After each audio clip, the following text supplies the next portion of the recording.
Okay, we just check this is working. It is.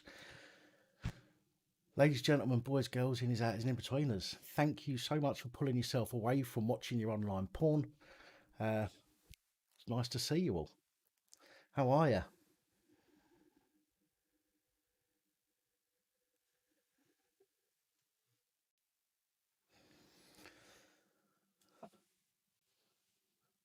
Cool, cool. Good evening, old man. Good evening, Tom. Roger, nice to see you.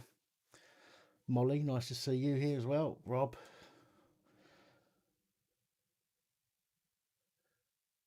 the fifth oarsman of the Acropolis. Acropolis. Silas, nice to see you.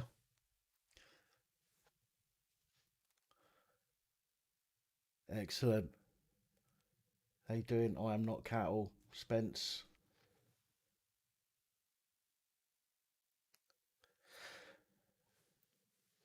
Hi, Chris. Hi, Tom. Excuse me. Hi, Brummy. Hope you're well. Kaz, nice to see you. Bry, Nightmare Demon.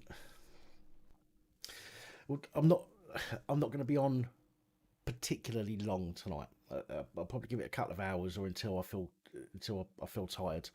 Um, but I am going to open the lines up early so we can have a chat. Do you know what I mean? Let's talk about what you want to talk about rather than just me talking. So I do have everything set up for the phone lines, um, but I won't be answering any calls right now. Give me a few minutes and we'll be opening them up. I'll put the number on the screen, and if you want to call up and chat, then please feel free and do so.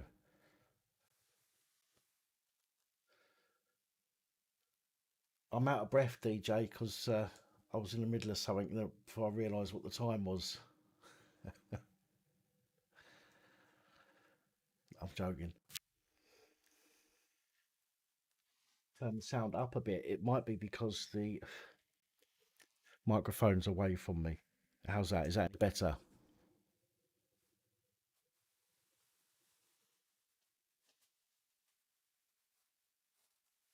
Is that any better, Graham?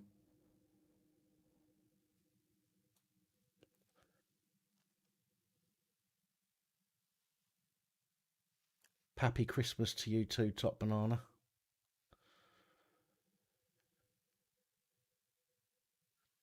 Okay, the volume's up full. I do have an NVIDIA AI on at the moment, which cuts out some of the background noise, which may bring it down slightly. But if I take that off, you're going to hear whirring, and it's going to be annoying for you. So I need to leave that off. Um,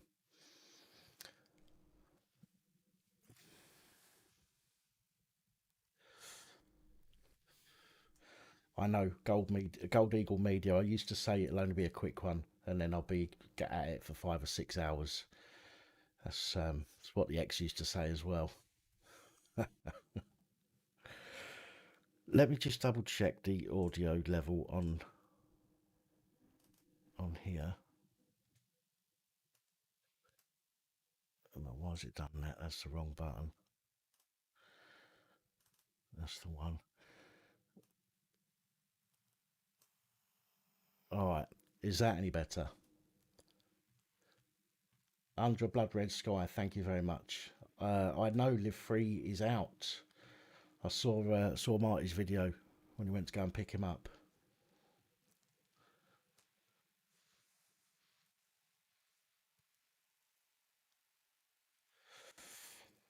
I do feel better, Jackdaw. I'm still exhausted, still completely wiped out most of the time. I have some weakness in my left side still. I'm going to be working on that for some time with physio. Brain goes a bit fuzzy as well at times, which is a bit of a nightmare. Um, but yeah, I'm getting there. I'm getting there. As somebody asked a question, when am I going to be back with content? Uh, I'm I'm currently in the process of thinking about how I'm going to put this channel, or how I'm going to work the channel for a while, because I am, as I say, I've got this chronic exhaustion since the strokes. and it makes it very difficult for me to manage a full day without needing sleep about lunchtime, which is horrible. I hate it, but I'm seriously crashing out. So um, I need to try and figure out a way of doing what I do, taking that into account. So it might take me a little while longer to come up with a plan of action. Um, but I will be back. I promise you all that I will be back at some point. Lost Souls Paranormal, right? That's Molly. That is. I owe you a happy birthday song.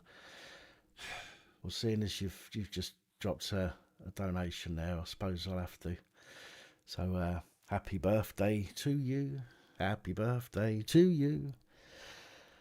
Happy birthday to Holly, Molly, Lost Souls Paranormal. Happy birthday to you. There we go. I'm glad I turned the volume down so I don't have to listen to myself sing, but there you go.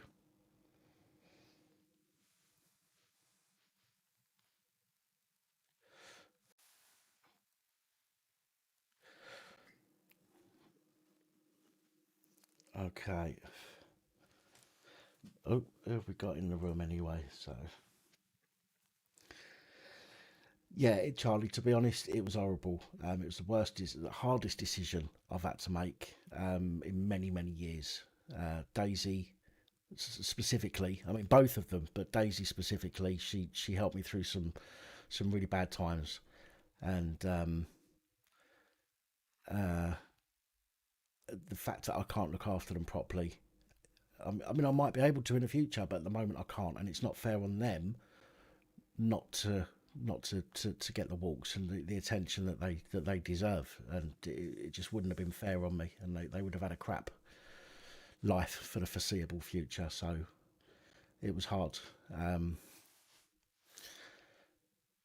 but there we go. Um, just to uh, just to let you know, I'm hoping tomorrow. I've something coming being delivered tomorrow. Um, I'm going to put a video up tomorrow. I might do a short live tomorrow, very very short, just to show you what I'm going to do. It's a political statement. I'm going to say that. I'm not going to tell you exactly what it is, but it's a political statement. I'll have to do it on video so you can see. And then if there's any, um, what's the word? If there's any comeback off of my political statement, I'll be sure to video that too. But it does involve this. Hang on.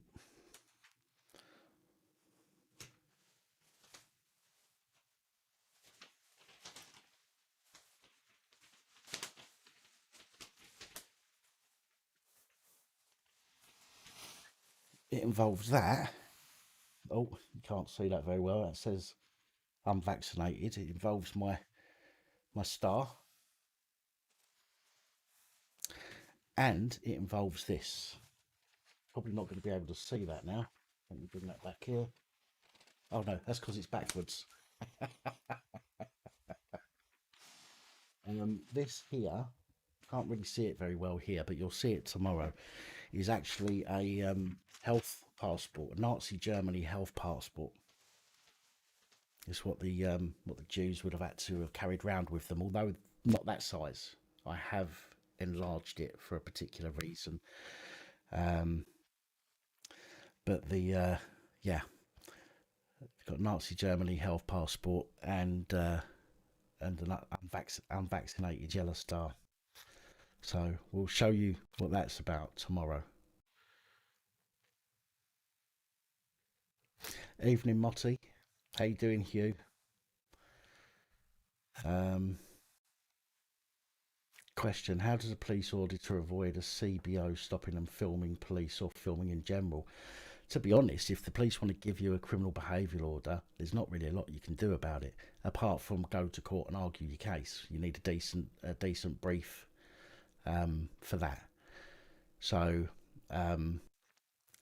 yeah, there are certain things the police will abuse purposely because they know that there isn't any comeback on them for it. Do you know what I mean? And they can literally push it through. For example, criminal behavioural order.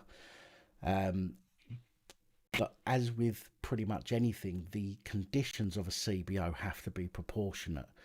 Therefore, if they turn around and say to you, you can't video or film, if you get a decent enough brief, that's it's an unfair condition in many cases. So if you get decent enough brief and take and argue your case, you should be able to get something like that overturned. Um, I think Joe Public had a CBO to stop to not film, and I think I might be wrong because my brain's a bit foggy, but I think that he may have eventually got that overturned and taken off of his criminal behavioural order if it was a CBO that he got. So there are ways to get particular um, conditions removed. Um, Thank you, Under a Blood Red Sky. Yeah, I mean, I said it on a comment when he went when he got picked up by the police.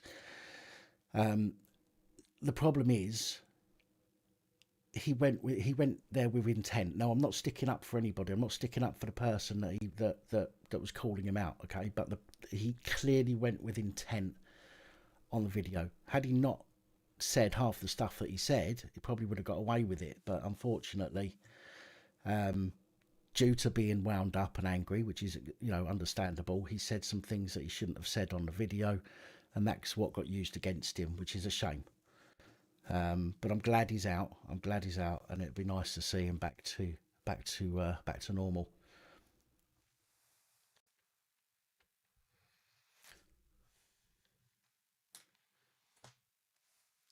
Hello, Psycho's missus. How are you?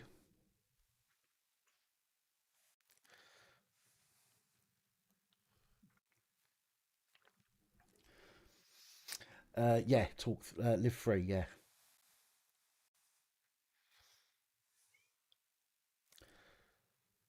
G'day, Harry. How you doing? Come on in, Smudge. Do you want to come and say hello?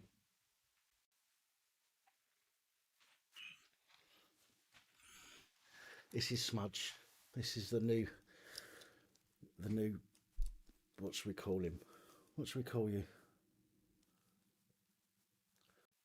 Should call you the video whore because you want to get on a video with me, didn't you? Hey.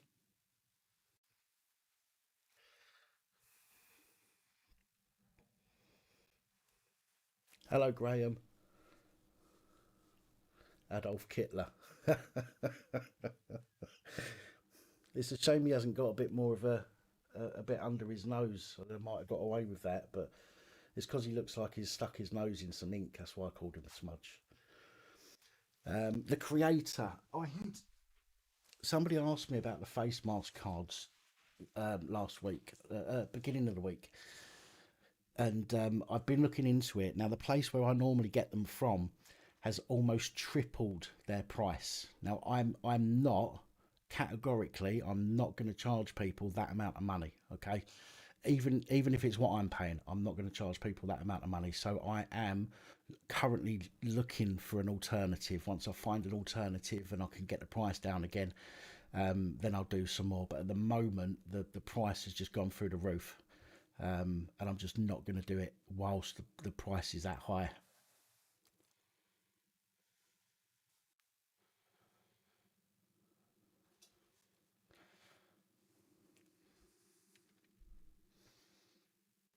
It's better than it's not better than the dog heavenly pleasure. That's not what I mean. It's easier.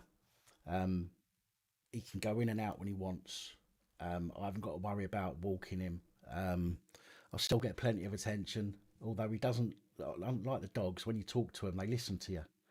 They put their head to the side and they go, "What? Say that again." This one, you start talking to him and he just turns around and fucks off. Um, so yeah, that's probably the worst thing about it. But if I pin him down in the right place, he doesn't scratch and bite me when I'm pinning him down for some attention. Let me just turn. I've got some alarms going off here from the other day because I fell asleep in the afternoon. Let me just turn them off because they're going to be going off otherwise. Oh God, where is it? There it is. Clock, alarms, off. All right. Now, I need to check something here. There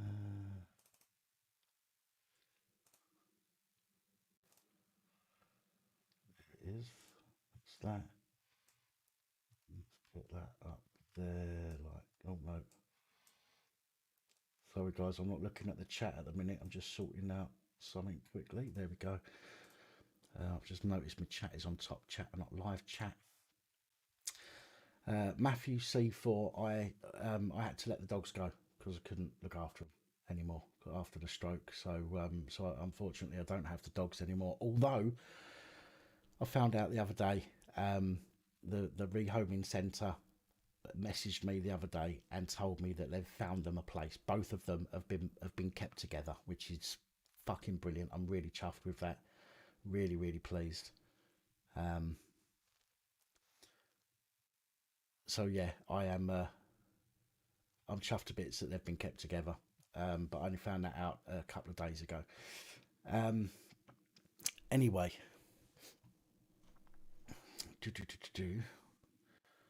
let me unpin pop out chat. Let me close that down. Pull that over here so I can see the chat. Pull the Skype window over here so I can, oh shit, so I can see that as well. Open that up like that. Close that. And here we go. Where is he? Can you see? Oh, can you see him over here? Going to sleep on the sofa, on the casting couch. Okay. I didn't see what Bojo had to say. What Bojo had to say earlier. So yeah, Henry Crinkle. If you tell the location of your next audit, the police might find out ahead of time. You're not doing an audit, Crinkle. Right, okay. If you want me to open the phone lines, give us a number one in the comments.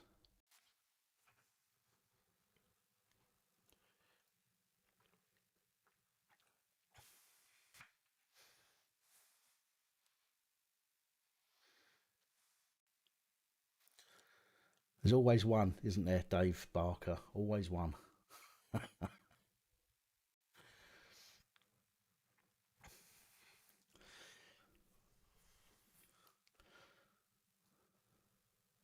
Boobies. I just said that out loud. I don't know why. I was reading through the comments in my head and that one just said out loud.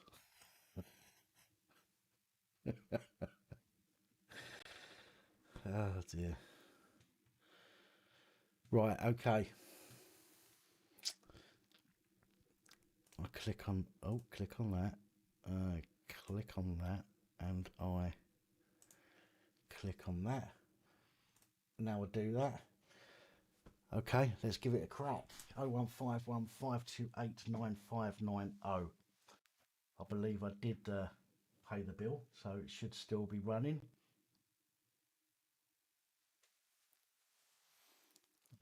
Although I need to put that on mute and do that. Okay. It is. It's funny how that word always sticks out. Here we go. It's our first call. Hello. Hello. Now then, I'm sat watching you on YouTube. Who's this? You're going to need to turn your volume down because you'll. I just muted that. Sorry about that, fella. That's all right. There you go. It's right. I've been watching your channel for a while. Okay. And I like your videos. Thank you. I like the way you're exposing corrupt police. Thank you. Now, Sounds like there's a but there somewhere. no, there's no book leave you and me. Unless you'd like my videos to go on your channel, by all means, I'll quite happily give you it. But no, I like the way that you've been exposing them, and I am actually a victim of corrupt police myself. Okay, most people on the channel have had some kind of dealing with dodgy and bent coppers. So, do you want to tell us about it, or can you tell us about it? Yeah, I can tell you about it. Yeah, go on then. It was a welfare check. Okay. For someone that doesn't actually live with me and hasn't lived with me for more years than I care to remember. Right. And I haven't seen him more years than I care to remember, or even spoken to him more years than I care to remember. Okay. So basically, what had happened was they'd been 3 times within the space of an hour. Right. And I'm not a big police lover, as it is, full stop. I might as well make that very clear in the beginning. Right. So whoppers come, knock on the door. Are you Mr. Blah, blah, blah? Yeah. We're looking for soap, blah, blah, blah. Not seen them. Don't know now about them. Not interested. Shut the door. Phone call. Same thing again. Just 5 minutes later, same 2 back again. So I says, look, you really want to come in? Give me your warrant, and by all means you can come in. You don't need a warrant. Oh, you do. Shut the door.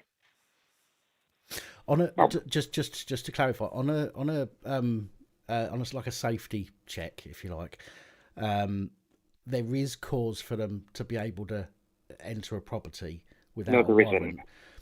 No, there isn't. Only if they believe that the person is on that property. Okay, so they have to Right. they have to either hear that person or see that person. Then they've got then they're allowed to cross onto your threshold. Right. I understand what you're saying there. Now, I may pronounce this wrong. Okay, go on. But there's a High Court ruling, Sides v. the DPP 2010. Right. Makes it very clear that a welfare check is not within the bounds of a Section 17. Right. Okay. I'm not sure what it would come under. Again, without looking, it's been a while since I've looked at all this stuff since the stroke. So, yeah. I hope you're feeling a lot better about that, fella. You know, I'm wondering where you disappeared to. I am feeling better, thank you. All I know is that, excuse me, it may not be under the Section 17. It may be something else. I can't remember off the top of my head this was without definitely looking. Section 17 that did me on. That's do you know what? I've actually got the law book here in the other room. I can't remember it. Carry on anyway. You're on your computer. Just Google it. Sides v. the DPP 2010, and go on this site called Bailey, which gives you full judgment. So anyhow, cut the long story short, an army of them turned up. Right. My lad comes in and says, "Police are here again, Dad." Goes to the front door again. Yeah, what do you want this time? Looked up like, what the fuck? Why is there so many of you? Like I said, I'll give you the video and you can put it all on your channel and show the full thing for what it is. And he stood there and he's giving it all the big licks about he can come in and everything else. I'm like, no, you can't. You need a warrant. If you give me a warrant, by all means, come in. Until you get that, you're not coming in, full stop. Yeah. So at this point, then he starts getting a bit more threatening. Well, we're going to be arresting you for obstruction and all sorts of stuff. So I just laughed at him, you know. Right. So on and so forth. I've cut long story short. He then runs towards me and shoves me in the chest. Okay. Because I'm stood in the video will show you. I'm stood in the doorway with my arms folded. So at which point, as you can imagine, if someone shoves you in your chest, your arms go up. Well, of course, he's screaming, "Don't punch me in the fucking face!" Right. Which I haven't. Honestly, I never did. Next thing I know, I'm in a chokehold, turning blue, and another one stood on the top of me, knelt on my chest, screaming at me. And the video shows this. It goes on for a few minutes. Cut the long story short, I'm charged with assault of a police officer. I'm took to court. Right. Okay. Represented myself. Goes in. Go on. And gets it out of court instantly. Yeah, I was going to The say, I take court it ruled. The it court got ruled. kicked out. Yeah, the court ruled they had no legal right to enter the property. Right. So therefore, they can't have been the assault of a police officer, and the only person to do the assaulting was them. Yeah. So, But no, so if you you watch would the have video, been, by all means, it would have been self-defense if, in your yeah. case, I would imagine at that point. But it gets a little bit better than that. Do us a favour. My email address, policeabusingpowers@gmail.com. Send us a link to the video. Right, well, let me explain. There's 4 body cam footages. Okay. Now, obviously, I'm not going to send you all 4 because they all 4 show the same thing. But one shows the beginning a little bit earlier, and one shows the end a little bit earlier. Right. So what I've done is I've chopped the beginning off one, left one full, and chopped the end off the other one. Okay. If that makes sense to you. Right. Okay. Does that make sense to you? Yeah, I understand. I've had to do it myself with various footage. Sometimes I've turned my camera on, but left me body cam off, and then I've realised my body cam's on, and then during the filming, my phone goes off and my body cam's still on. So I have to link them all together. So I do understand what you're saying. But right. yeah, loads of people. It gets a little bit better than that. Okay. Because obviously I've put a complaint into the local police force. Right. And the police force, accepting the complaint and dealing with it, and I get given an inspector who was meant to be dealing with. Well, the inspector apparently is the inspector that authorised everything to take place and refuses to speak to me, refuses to deal with it. This is the inspector doing the complaint, investigating the complaint, was the inspector that told them to go to your house anyway? And enter whether I say so or not. Well, that's conflict of interest right there. So you should be able to report that and get somebody else to do it. Well, I've tried with professional standards, and all I'm getting from them is the inspector is dealing with it, which I'll tell you the inspector's name. It's Inspector Parsons, 5577. Okay. I think what you need to do, because the problem that we've got is in the police station, they've all got each other's back. Okay, unless they need a scapegoat, but they've all got each other's back. All right, so even the professional standards department, which is supposed to be non-biased, is supposed to look at things objectively, which they don't. We know that. They will be, unless there is categorical 1,000,000% that they can't deny. They'll deny it. Do you know what I mean? So it has to be, unless it's some footage that they cannot deny or cannot lie their way out. The video shows it cannot be denied. It cannot be lied about. I mean, like I say, I've split it into 3: the beginning of one and the end of another, and then the full video in between. Now, the very beginning, the little one at the beginning, pay very, very close attention to what they're saying as they're walking down the street. Okay. That's only a few seconds long. Right. Now, just so you understand, so you know what you're listening for, we've tried nicely, how many times do they expect us to go? That shows clearly the intent that they knew they had no legal right to enter my house in the beginning. Right. The end video is just charging for assault, whether he's assaulted anybody or not. Is that you can hear that on a recording?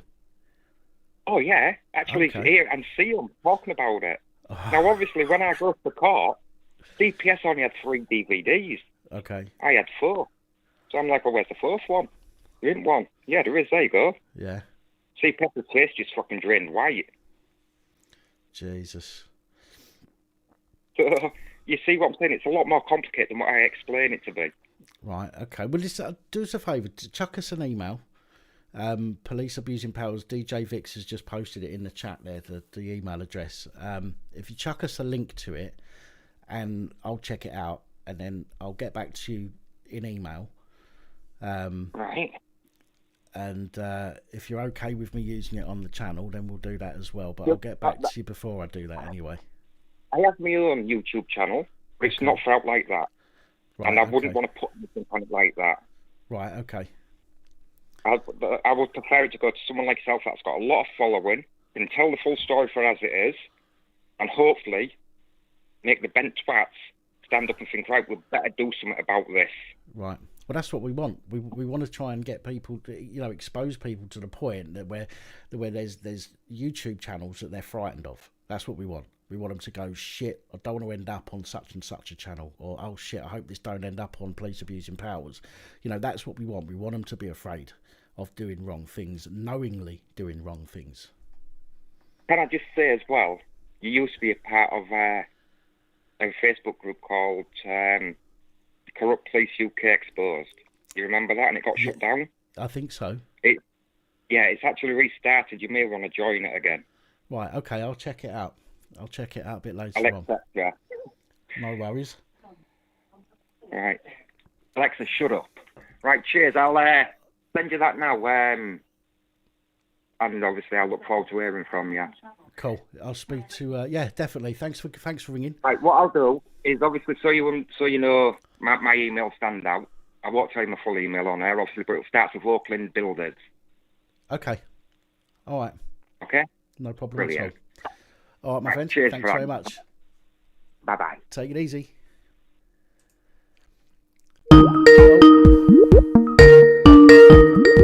Oh, God, got a few on hold there. Hello.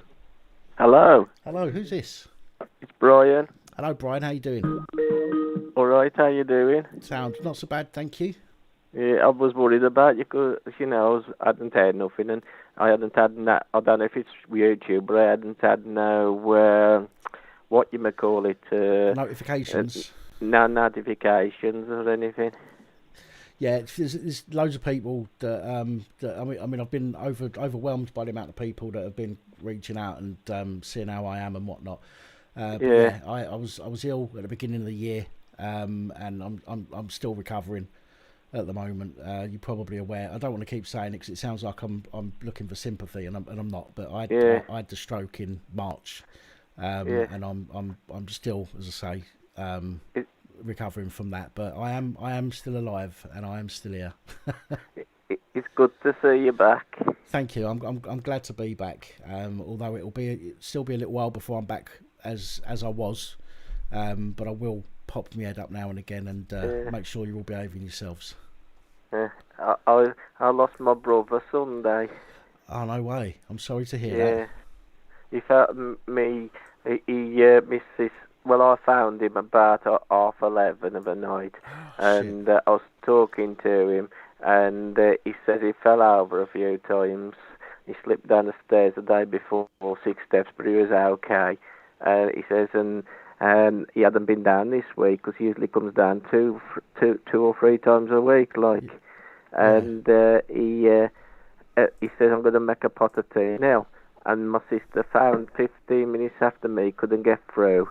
So I found his next door neighbour, and I went round, and because I got the key, and I found him on the floor, and he'd gone like, his eyes were shut, his mouth was open, and he'd been sick, and he was on the floor. Jesus, I'm genuinely sorry to hear that, man.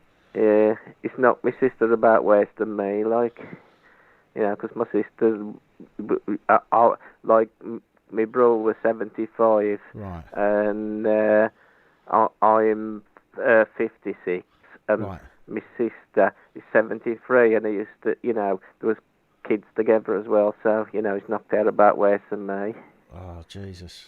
I mean, do you mind? I don't want to be nosy or anything. Was it an age thing? Was it due to his age or? Well, we don't know yet because we had the results from the autopsy because that says that well,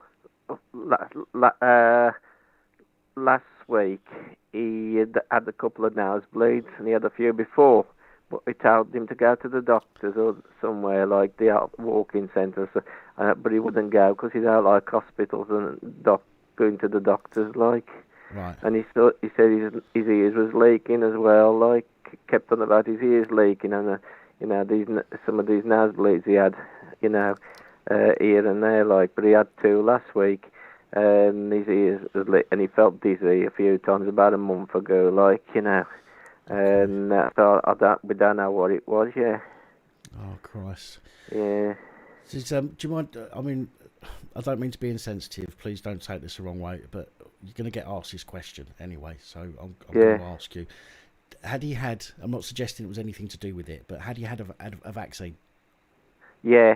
Right. Okay. My I'm not sister's suggesting had one as well. listen My sister's... for legal reasons. I'm not suggesting that that's anything to do Yeah, I with it. know. I'm Yeah. just asking because I know that a lot of people are going to ask that and want to know Yeah, the I've not answer had my anyway. vaccines, Right. and some of my friends ain't had them. Okay. But my sister's had the vaccine as well, and it knocked her about, and my brother. Right.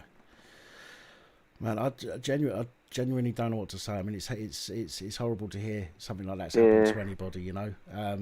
And just saying I'm sorry to hear that seems like a fruitless exercise because you hear it all the time and it doesn't change anything. But you know, I genuinely a horrible thing to happen to anyone. So yeah, I'm a bit scared as well because about say it was about two and a half months ago, like. I had some kind of I don't know if it was a virus or something, but I was like felt like a bit shivery, not cold shivering, just shivering, and like I couldn't go to sleep because every time I went to go to sleep, I kept thinking about things rubbish, Right. like, you know, and imagining stuff, you know, like counting spots on dominoes and bits of paper, you know what I mean? Yeah, just, yeah. What don't make sense, and I hadn't had nothing to eat for 11 days, and I thought, you know, I was really ill, but I got over it, and I had this pain since then. I had this pain in my side. It keep like different, like aching. It like a pain. It's like an aching pain in my side and in my chest and in my groin. But I keep getting it. I keep having it sometimes. In my groin is seized off now. Right. But I've been taking Calcaldamol, but they've given me constipation. I think it might be them. I ain't sure. Yeah. But the worst thing is you can't even see a doctor about anything at the moment. Do you know what I mean? And you know, I mean, I've been trying to get through to my doctor for weeks about something, and it's literally taken me 4 weeks to get through to him on the phone. Yeah. On the phone, not in person, on the phone. Yeah. It's ridiculous. Yeah, but what I'm scared of, I went to the doctors about. I got a phone tomorrow see if I can get an appointment with me. I'm asking for my own doctor. Yeah. Because I had another doctor, like he was a nice bloke, I see, but he don't seem to want to know. Like he seemed interested. He was like it went in one ear and out the other. And the reason I'm scared as well is because I know it's a bit embarrassing, but my semen it was brown, and I had to test after, like, you know, to see if it would get cleared up. And it was about 4 days ago, last time I checked, it was like a dirty blacky colour, like a garden dirt colour, and you know, it's scared me, like, because you know, I don't know what's causing it, and I just don't know. Well, like I say, the thing, one of the reasons you're going to be scared as well, same as lots of people, is because you can't get through to anybody to discuss these problems. So if you're sitting there at home going, you know, trying the doctors, and you get to a point where you're like, shit. So you start looking things up online, and what that does, unfortunately, is it opens a rabbit hole, and you end up going down all sorts of, you know, paths and finding stuff that may not necessarily be anything to do with what's wrong with you, but you know, puts the shits up you. It's understandable. And the doctor, you know, as I say, the doctors need to, I don't know why the doctors need to stop seeing people. If it's to do with the jab, get the nurse to give the jab. Doctor doesn't need to give the jab. Yeah. Does he? Do you know what I mean? I mean, the jab, like there's this new virus now, and I don't know if that even exists. You know what I mean? Well, nobody's died yet, as far as I'm aware. Still nobody. I mean, I posted something on Facebook earlier. They're talking about Plan C on just after Christmas, I think, 28th. Yeah. Talking about implementing Plan C, whatever the fuck that is. But whatever it is, it can't be good. Do you know what I mean? So, listen, man, I'm genuinely sorry for what's happened. Again, it seems like it's pointless saying to you, you know, from your side, but it makes me feel better, you know, saying it to you. So, I hope as mental as this might sound, I hope it's nothing untoward. And, you know, Yeah. maybe you know, and that he didn't suffer or anything like that. So that's the main thing. But I'm gonna have to move on because I've got people coming through on the line. So, but you know, feel free to phone in later, or next time I do the phone. Yeah. It's always nice to speak to you. So. And yeah, it's good to see you back. All right, thanks very much. Yeah. All right, I'll speak to you soon. You take care. You too now. Speak to you soon. Bye. Bye bye.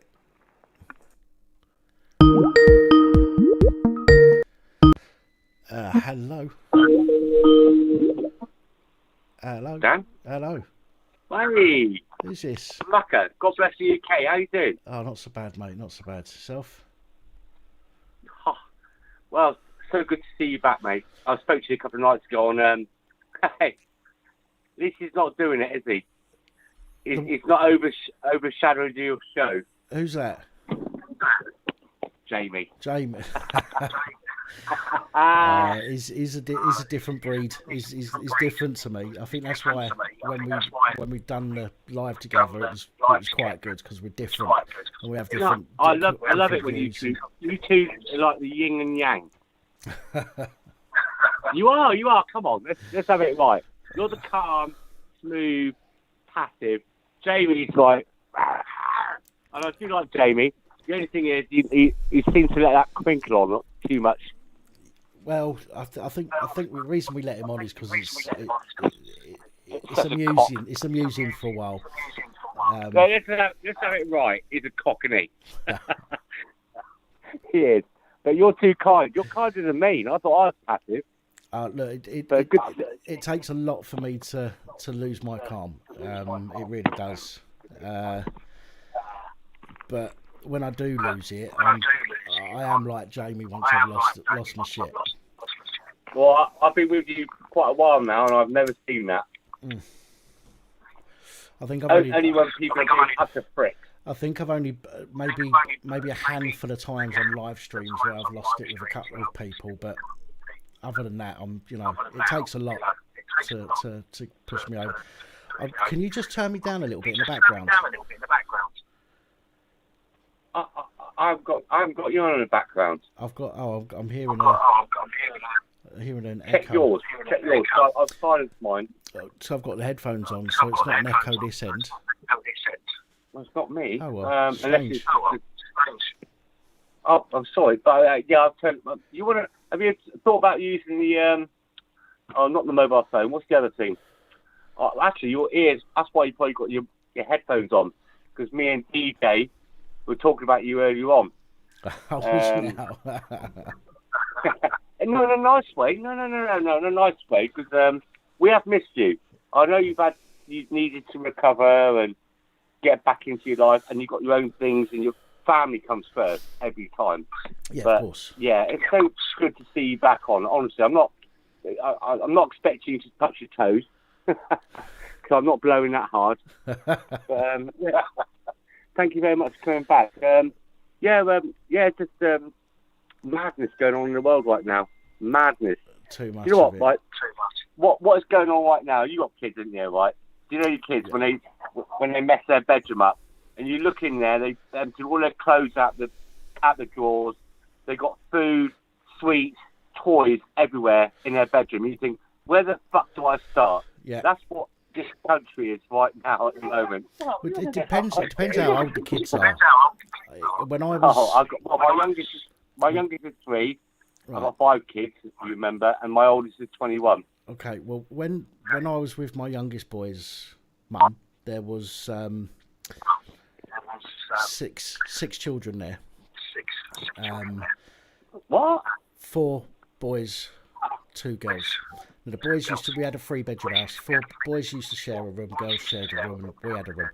The boys' room was always a mess. It got to the point where I'd ask them to clean it up about 5 or 6 times. In the end, I'd go in with a bin bag.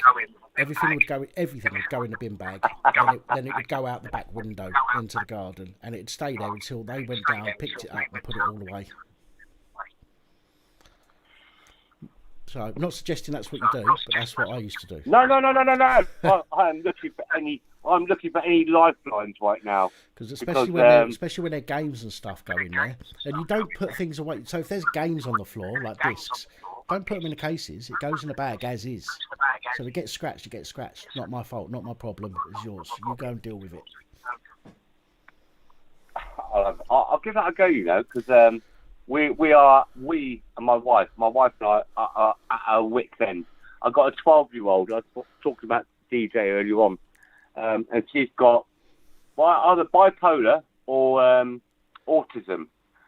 During the day, she's good as gold at school. She's a high achiever. The teachers and the school think she's amazing. She's top of her class. But it must be like a Tourette type thing. Right. And she holds it in all day long. And when she comes home, my boy who's 16, little prick, I have to say that, apparently he's got ADHD. And she'd come home and it'd trigger her. And then, oh my God, like 400 years ago, she'd have been burnt at the stake. She is like a banshee. I know you're laughing, honestly. She's like a banshee. When she comes home from school, she's good as gold, and then suddenly something stupid would trigger her. I mean, her bedroom door, that's her Christmas present. Right. Because she has smashed it up so much, she's come through the door. You could put your hand through the door where she's battered it. Jeez. Yeah, it's a 4 or 5 year waiting list. My mate had the same kind of problem with his kid, but he went private, and it cost him $5,000. I just don't have that money right now to do that. And why should I? God, why should I have to pay? You know, for healthcare that I paid tax for all my life. I'm 55, you know. Yeah. And just look at what's going on. You know, with all the home. Come Christmas time, here we go. We're talking about the homelessness. Yet there's 138,000 people from another place. Yep. That can have 4-star hotels and everything. I'm not going to go down that route right now, but it just, it just makes you wonder what's going on with our country right now. You know, we are the best country in the world for, you know, caring for human beings and animals. Except for our own.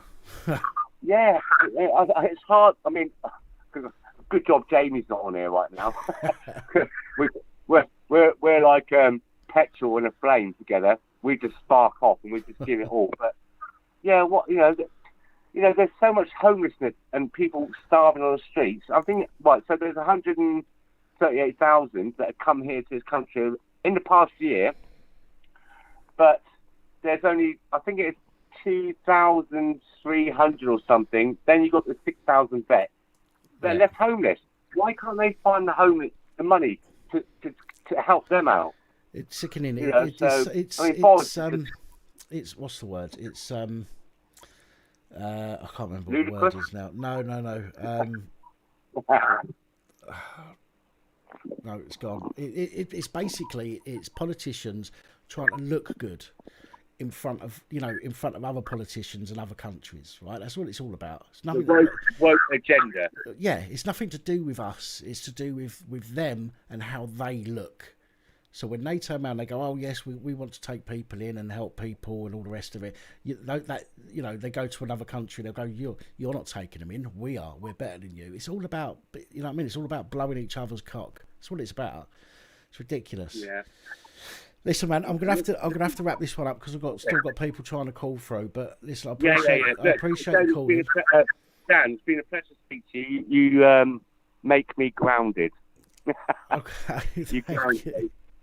Thanks for Awesome. calling me down. It's lovely to see you again. I'll see you again in the near future. You All take right, care. You too. Take it easy. Bye-bye. Cheers. Bye. And you. Bye-bye. John Dufton, thank you very much. Smudge will get that, I promise you, at some point. Hello, who's calling? Hello, my name is This Computing. What? My name is This Computing. Anyway, I wanted to tell you about this parking sign that I got and all of these Birmingham clean air zone charges. I was driving through Birmingham and they said my diesel was absolutely polluted, and there's something on the sign, and it's like, I'm not paying can't understand the words you're saying. immediately. And it was like, you.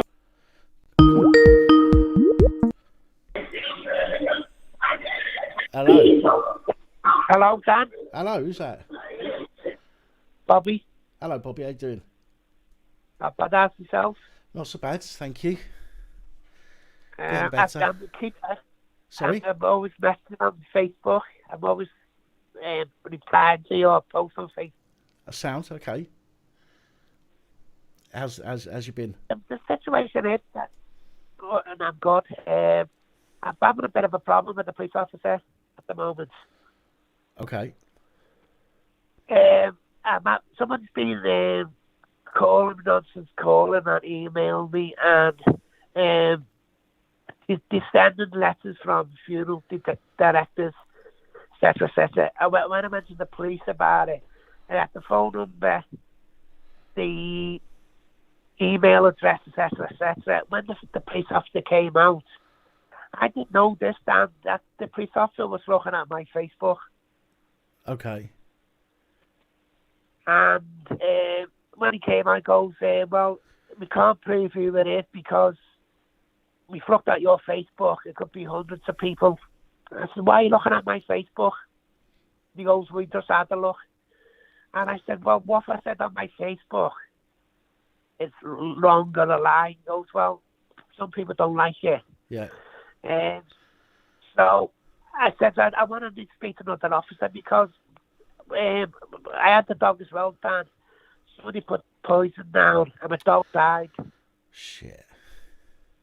And I went and said to the police officer, said, well, somebody put poison down. He goes, well, it's only a dog, isn't it? Okay. I don't suppose you filmed this interaction, did you? No, Right, okay. no. But every time from now on, Dan, I'm going to record him because I was just thought he's coming out to speak to me. He was one nasty son of a bitch. He goes to me, you're a bit of a politician, aren't you? You want to be a politician. Right. I said to him, what do you mean? I said, what do you mean about that? He goes, all your Facebook posts. And I explained to him, I said, the reason why I'm against this COVID thing, an old person who died of, he had cancer. He had four tests before he went in to hospital. You went into hospital, Dan. You both after the 6 or 7 days, you went into a coma. He was dying. Everyone knew he was dying. The doctors knew he was dying. The McNair nurse knew he was dying. He went into hospital to die. Yeah. I think on the 7th day, without anybody asking anybody, Dan, he done a COVID test. He came back negative. About 4 days later, he passed away. Right. He's down as a COVID death. Yeah. I've been having met with the hospital. I spoke to a solicitor. The solicitor said you can't really do nothing. The only thing you could do is send a letter in saying you disagree with it. I explained this to the cop and I said, listen, I'm only going what I know, what I've learned. He goes, well, people don't like what you're saying. Well, that doesn't give people a reason to harass you with phone calls or texts or emails or anything like that, or what they've been saying. It doesn't give people the right to break the law because you're expressing your beliefs. As we know. They've had the phone numbers, they've had the email address.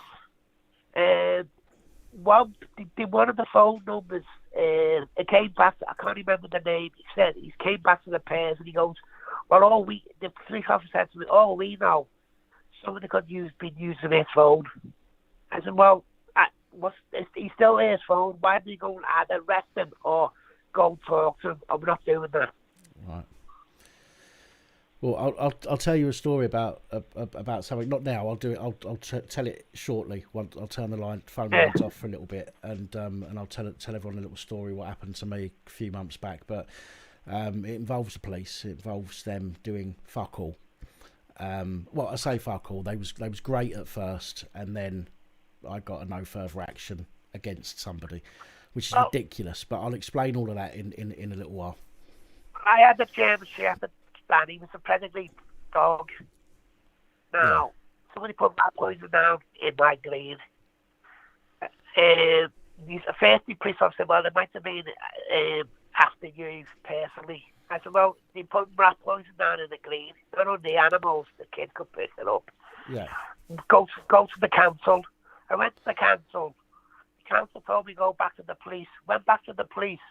We can't do nothing. I suppose they're holding all their energy back for COVID fines. And all this COVID, Dan, right? Like, have you saw the Good Morning Britain poll that they put up? Yeah, I saw After that. people Yeah, did it? yeah, I saw that. I was told about that a couple of days ago. Done a post. It was like 80-odd%. 89% that said no. against this. Yeah, and then they deleted it because it didn't fit with the narrative. Deleted it. Why? That's what I'm saying. That's what I was saying to this police officer. I said, he goes to me, have you had your jabs? I said, well, what's that got to do with you? Yeah. And I said, well, what's that got to do with you? If you've had yours, he goes to me, what's that? He said the exact same thing I said to him. What's that got to do with you? I said, there you go. I said to him, well, if you tell me, you show me where I can get the proof that these jabs, firstly, they don't stop you getting it. Yeah. They don't stop you passing it on. And I think in Austria, 700 something thousand people had the first side effects. And I was playing this to this joker. He was having it on. I said, he goes, oh, you're a bit of a doctor right now, aren't you? I'm a politician, a doctor. I said, I'll tell you what I've learned.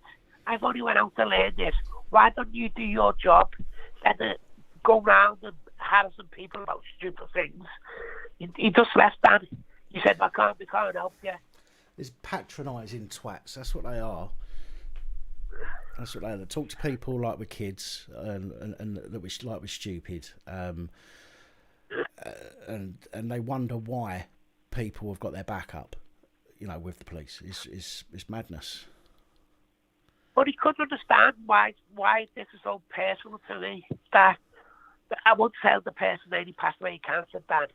But he died of cancer. Yeah. Everyone, even the doctors know that everyone knew. But he's down as COVID.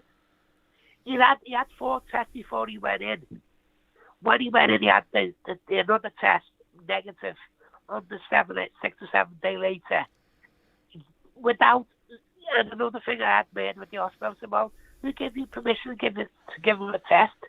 He goes, oh, we got permission. He was in a coma then. Yeah. So he couldn't give him it. I surely, hell, I never give him permission. But he done a test on him. That is wrong. That is wrong.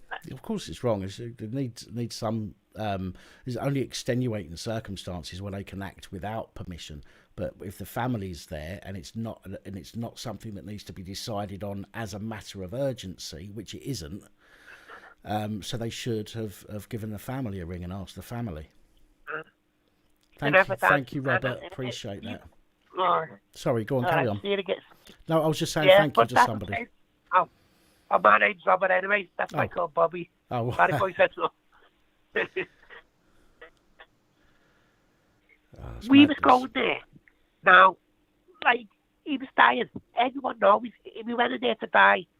So, why did he just put cancer? Said that they're stupid. But, look, they're running out. I don't.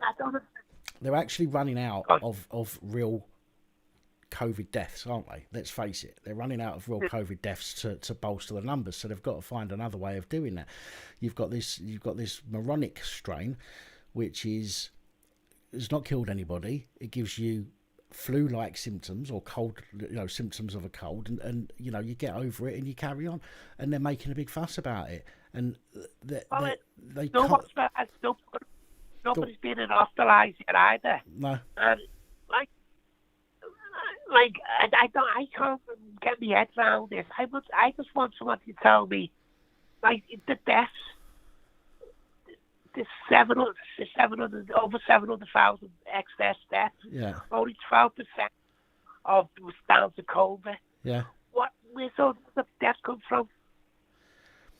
That's why. And That's why the flu COVID was. That's why the flu was non-existent last year. Yeah. That's what this government, like now, they're telling us that we're going to turn out bank systems again. Last year they had parties, all sorts. And they take us, like they even, the shows, like that Dr. Hillary said, there's 90% of people in hospital. That's right. Unvaccinated. It's only 36. Yeah, that actually got fact checked by fact checkers, which is unusual for them to fact check mainstream media stuff. Yeah, but they did. And that's what I'm saying. There's some dickhead, and loads of dickheads out there that still believe in it. Yeah. I go to Morrison's every day by man, and I still got my card saying I don't need the mask. The same security card. Every day without fail, ask me, why have you got a mask on? I said, I was there yesterday, showed me card. I was here the day before, showed me a card. Why you keep asking me for? You're making me look like a cunt in front because there's loads of other people coming in. I said, like a cunt. Just to say, one of the things is, let me see if I've got it here. You want...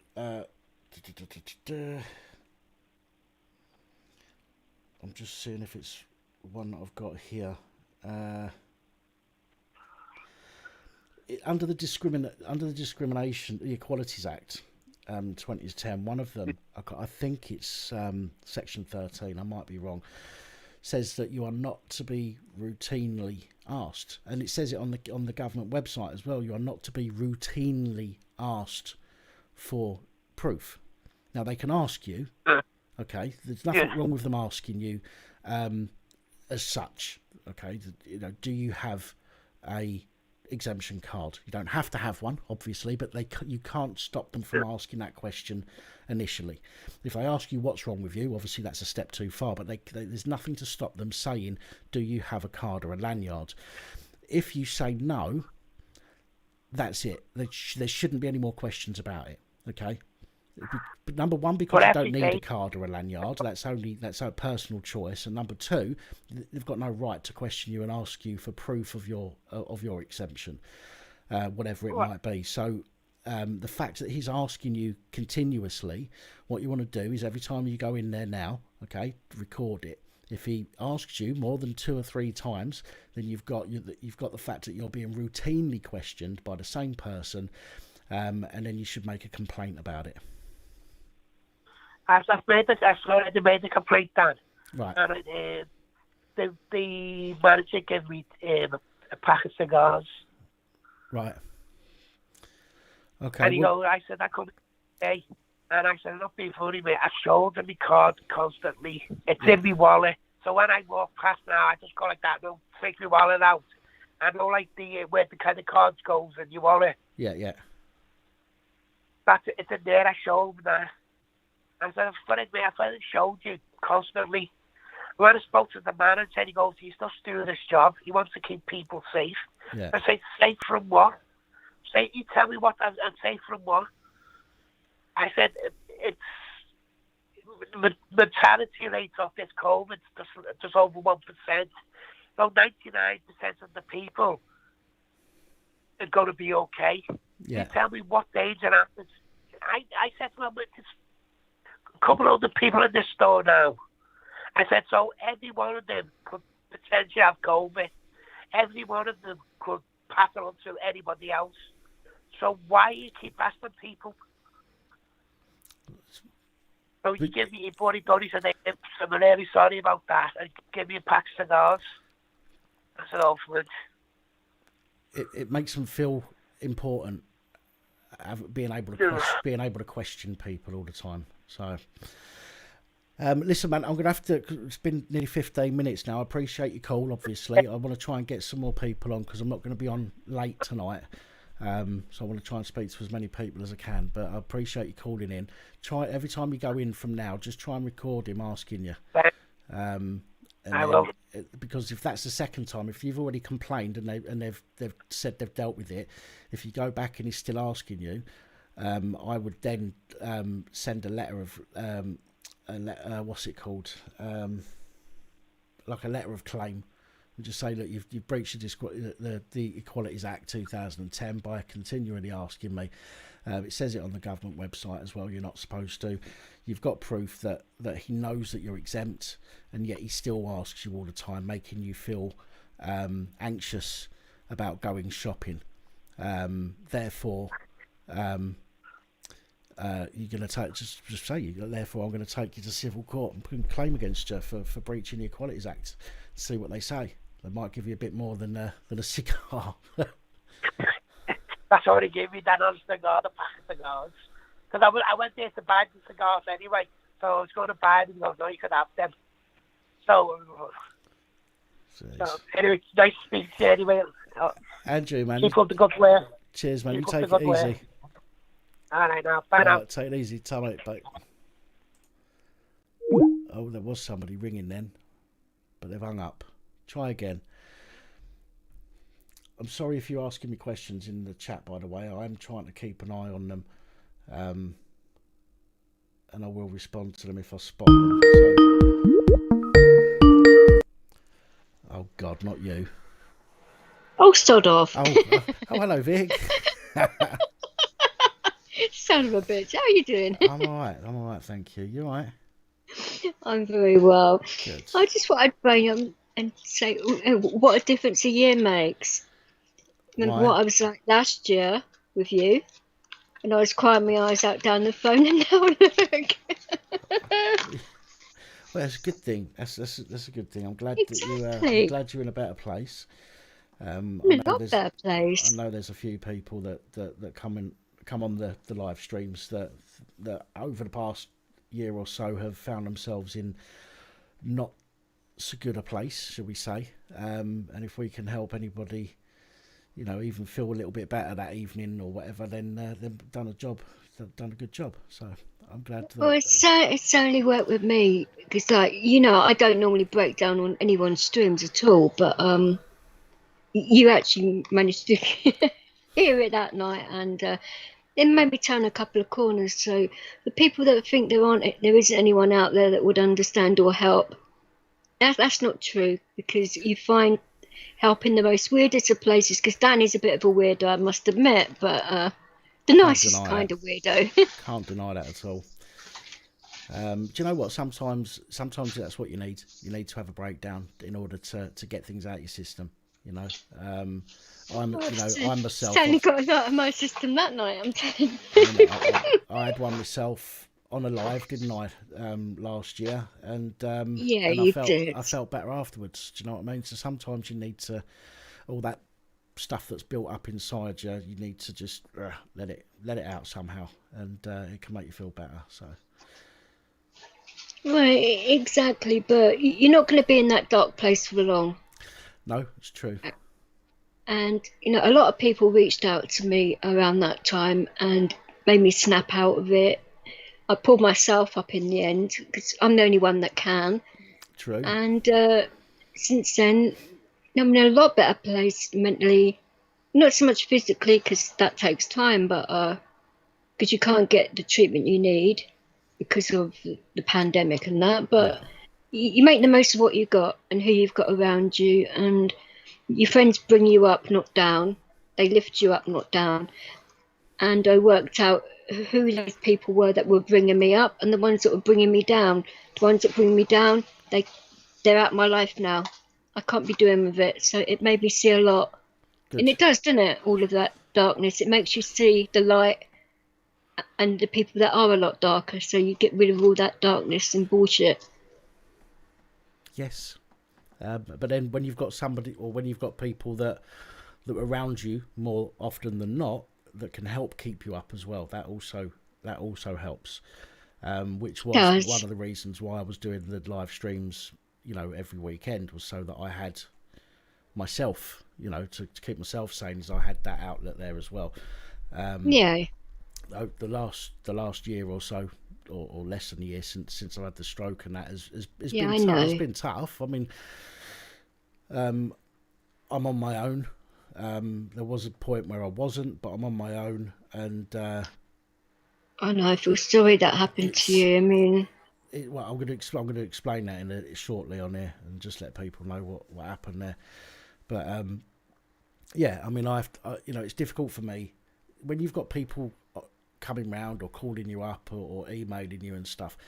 Sometimes you can respond to them, and sometimes you just shut off. I mean, that's what I do. I go dark, so to speak, and I unplug, and I get message after Sure. message, and I find it difficult to reply, because if I reply, I know that I've got to talk about how I feel, and I don't want to talk about how I feel, so I bottle it up even more. I get you. But the good thing about this community is that even though I've been away for a while, I come back and people still want to talk. Do you know what I mean? They don't turn Well, of they don't course. turn their back on you. You know, there's a lot of people No. that turn their back on others. You know, when they don't phone or when they don't speak to them for ages, they go, "Oh well, fuck you then," and then they don't bother them anymore. But That's not the way to be, as is I say, it? it's what I like 'Cause- about this community is there's a core group of people here that will, you know, even if you don't speak for ages and then you speak, it will be like you've just, you know, you haven't spoken for a day or two rather than a year or so. So it's all good. It's all good. I'm glad we've built a community like that. It does take time. And like I say, you have to weed through a lot of people to find the actual people that will genuinely do that for you. You know, and I'm glad you are getting better, and a lot of people have stood by you, which is a good thing. It is, and you know, as I've said before, I'm overwhelmed at the support that people have given me, and the fact that I'll get messages. I'll get messages from people in America, and again, this is, you know, when I've gone dark and I don't speak to them for ages, and then they message again and just go, "Look, I know you don't want to talk, but just to let you know that I'm thinking of you. I hope you're all right." And Yeah. then we haven't, you know, I don't speak for 6 months or so, and then I can talk to them, and you know, we'll be fine. I'll apologise for being quiet, but we'll be good. And you know. But to be fair, you've had a lot on your plate, and because my mum had strokes, I know exactly what she went through. So I sort of like know to a degree what you've gone through. That's why I haven't inundated you with messages. I like message you every so often to see if you're all right, but Yeah. I didn't want to overwhelm you because that's not what you need. It's got to be in your own time, in your own way, you know? Yeah, and as I say, and I appreciate the fact that you've been like that, the same as other people that I've got to know through the channel. So it's all good. All good. Oh, like I say, we are all family. Do you want a tissue? No, I just wanted to say thank you for what you've done for me, and I've been able to pass that on to other people, so it's like a big circle of things that have happened, so I can pass it on, and then others can pass it on, and it goes on and on and on like that. Yeah, that's the way it should be. You pay it forward, don't you? It doesn't, it doesn't take long. It doesn't take much to give somebody some time to talk. Just lend them an ear, give them some time. You bet, you know, the most precious thing in life is time. Okay, is your time is the most precious thing that you have. Okay, people take it for granted though, don't they? And if you can give some time to somebody and just make it all about them, just for a few, even if it's just for a few minutes, that's the best gift you can give somebody, some of your time, because that time you never get back. Okay, so if you can do that with somebody and help them out, that's the best thing you can do for anyone. And as I say, that's what I try and do where I can on the live streams. That's why I don't mind people phoning up and talking about anything they want, because sometimes people just want to talk shit because they haven't heard a voice for a while. I had 2 bad colds recently, and a friend of mine was calling out because he was doing a live, and I thought, well, nobody else is going to jump up and help him, so I thought, well, I'd do it even though I didn't have much of a voice. It made me worse, but it was better for him because he could talk to somebody about it, and he's now seen how bad it was, and now he's like reaching out to others. So I say it's an ongoing thing, that if you just do a slight little thing for somebody and it's going to pass it on to someone else, it's always a good thing. I personally think, you know. Oh, sorry. Oh God, that feels so good. Yeah. Oh, I was going to say that isn't me doing that. sorry. That was my back scratcher. Oh my God, it feels so good. I wasn't even looking at the screen, and oh my God, that people are going to think, oh, what on earth is she doing to him on this phone? Oh, I've dear. already got a reputation on YouTube as it is about you bloody doing things like that. I tell you what, with this, since I've had this tattoo done on my back, it's still. I've only had it done eight Oh, days now, dear. and it's scabby, and that back scratcher. Oh my God, it Oh, was heaven. dear. I don't really need to know about your scabby areas. Stop it. I said scabby back, not scabby sack. Okay. I did say areas, I didn't specify which areas did I. You just did that for yourself. But what's that like? Is it good or? I do look. I need a cigarette after that. It felt that good. I bet you do. Fucking hell. At least not playing that dodgy porn lift music that you normally do. That would have just put the icing on the cake. No, that's on my Be Right Back screen, I think. But Yeah, I'm I not- think it was actually, but it was it back in 5 minutes. If you'd have done that, it would have been even. a bit of 70s porn music. Down, pow, pow, pow, pow. Oh dear. dear. Well, at least just smiling at that. For fuck's sake. Oh, hang on a minute. I was talking to Alexa the other day. I've got one here. I've got one in each of my rooms now. So I've bet got you one here. do. I was asking Alexa, what do we think of the police? They're a bunch of incompetent, bumbling, good-for-nothing pigs. Oink, oink, oink. Here, piggy, piggy. See, even she don't like them. Oh wow. Alexa didn't, say what you mean, darling. No, she doesn't hold back. She says what she needs to say. And what does she think of you?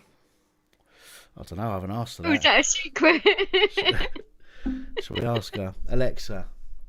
What do you think of me? You have a nice voice. Oh, thanks. I have a nice voice, apparently.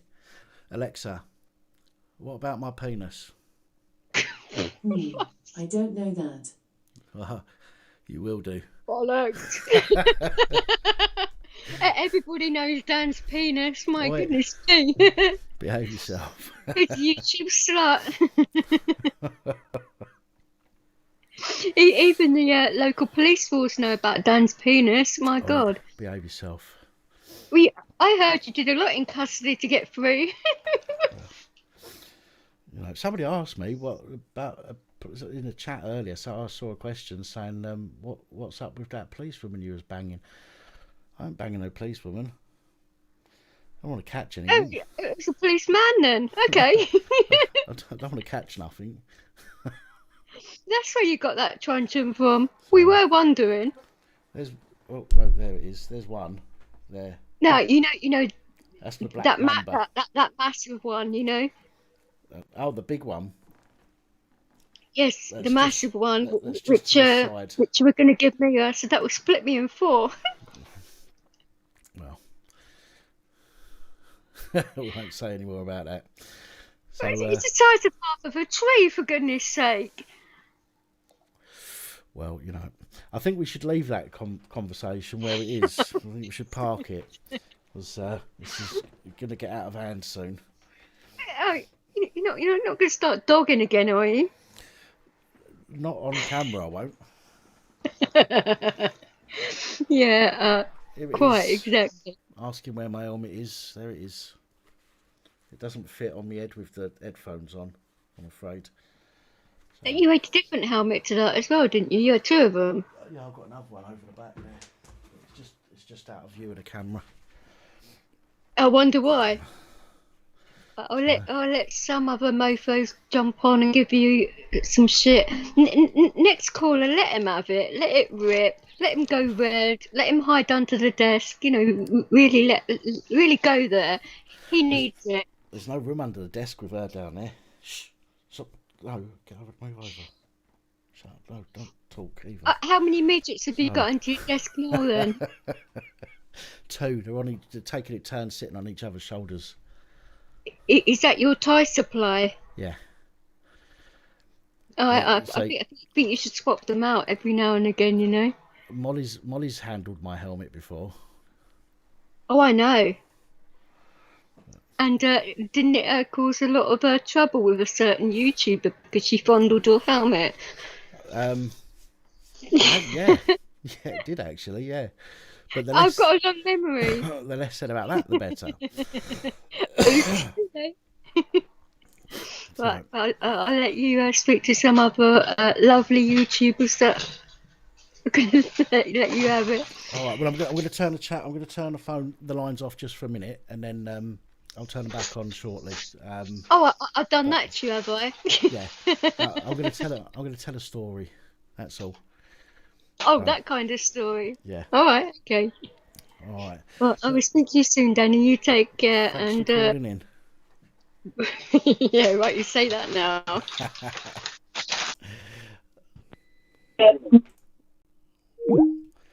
Right, I'm going to turn it off just for a moment, chaps and chapesses. Let's go back to there. Turn it off for a moment. Can you all hear me still? Yeah.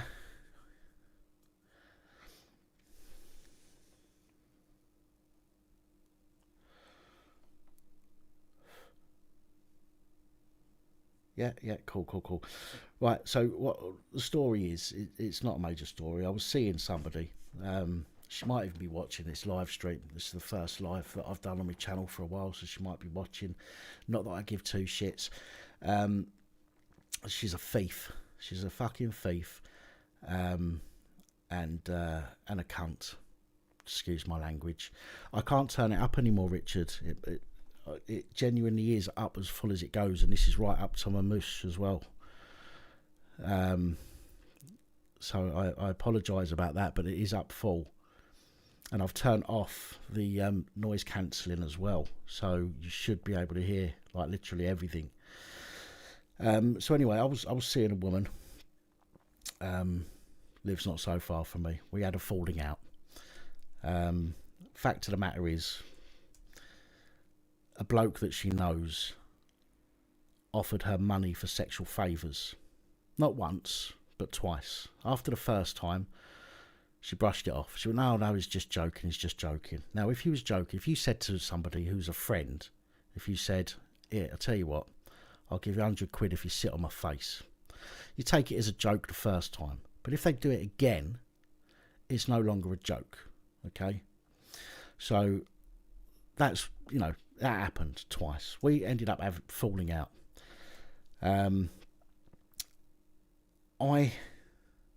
This bloke as well, by the way, had a missus living with her. So after we split up, we had some arguments and whatnot, and I decided that you shouldn't cheat on your missus. So I contacted his missus and told her that he was on some websites, and what he'd said to the woman that I was seeing at the time. Now this bloke was in court at the end of September for pulling a knife out on somebody. He told me in no uncertain terms, he threatened me in no uncertain terms that he was going to come round and sort me out. So I thought he was going to come round. So for that reason, I got one of my kitchen knives out and I put it next to my sofa. Right? If he'd have come round, put the door in, I'd have been arm's reach away from a knife, and I'd have been able to defend myself. So anyway, I had a knock on the door the following day, about lunchtime. So I thought, shit, it's him. So I went to the window and looked out, and it wasn't him. It was her. It was the woman that I was seeing. So she come round and she's at the window. She's going, let me in. So I let her in. I had no reason not to let her in. So I let her in. She's come in and she started kicking off. So anyway, calmed her down a little bit, and she was like, do us a favour, go and make me a brew, and we'll sit down and we'll talk properly. So I was like, okay, no issue. Now the kettle that I've got is not a normal kettle. It just pours one drink at a time. So while it was on, making her a brew, She asked me for my mobile phone. So I was like, what do you want my phone for? And she goes, well, you've had access to my phone. I was like, yeah. I've only been on your phone in front of you when you've asked me to like reply to an email or to look something up or whatever. She was like, yeah, well, you could have been talking to anyone while we've been seeing each other. I'm like, well, I could have done, but I fucking haven't. Anyway, in the end, I gave her my phones. Now, I had 3 mobile phones at the time. Not because I'm a drug dealer or anything like that. I'd brought the Galaxy S21 Ultra, 1,400 quid. That hadn't even left the house. I brought that to do filming on. I had a Galaxy S10 Plus and I had a Galaxy S8 Plus. The S8 had no SIM card in it. The S10 was the one that I used all the time. The S21 was literally for photos only.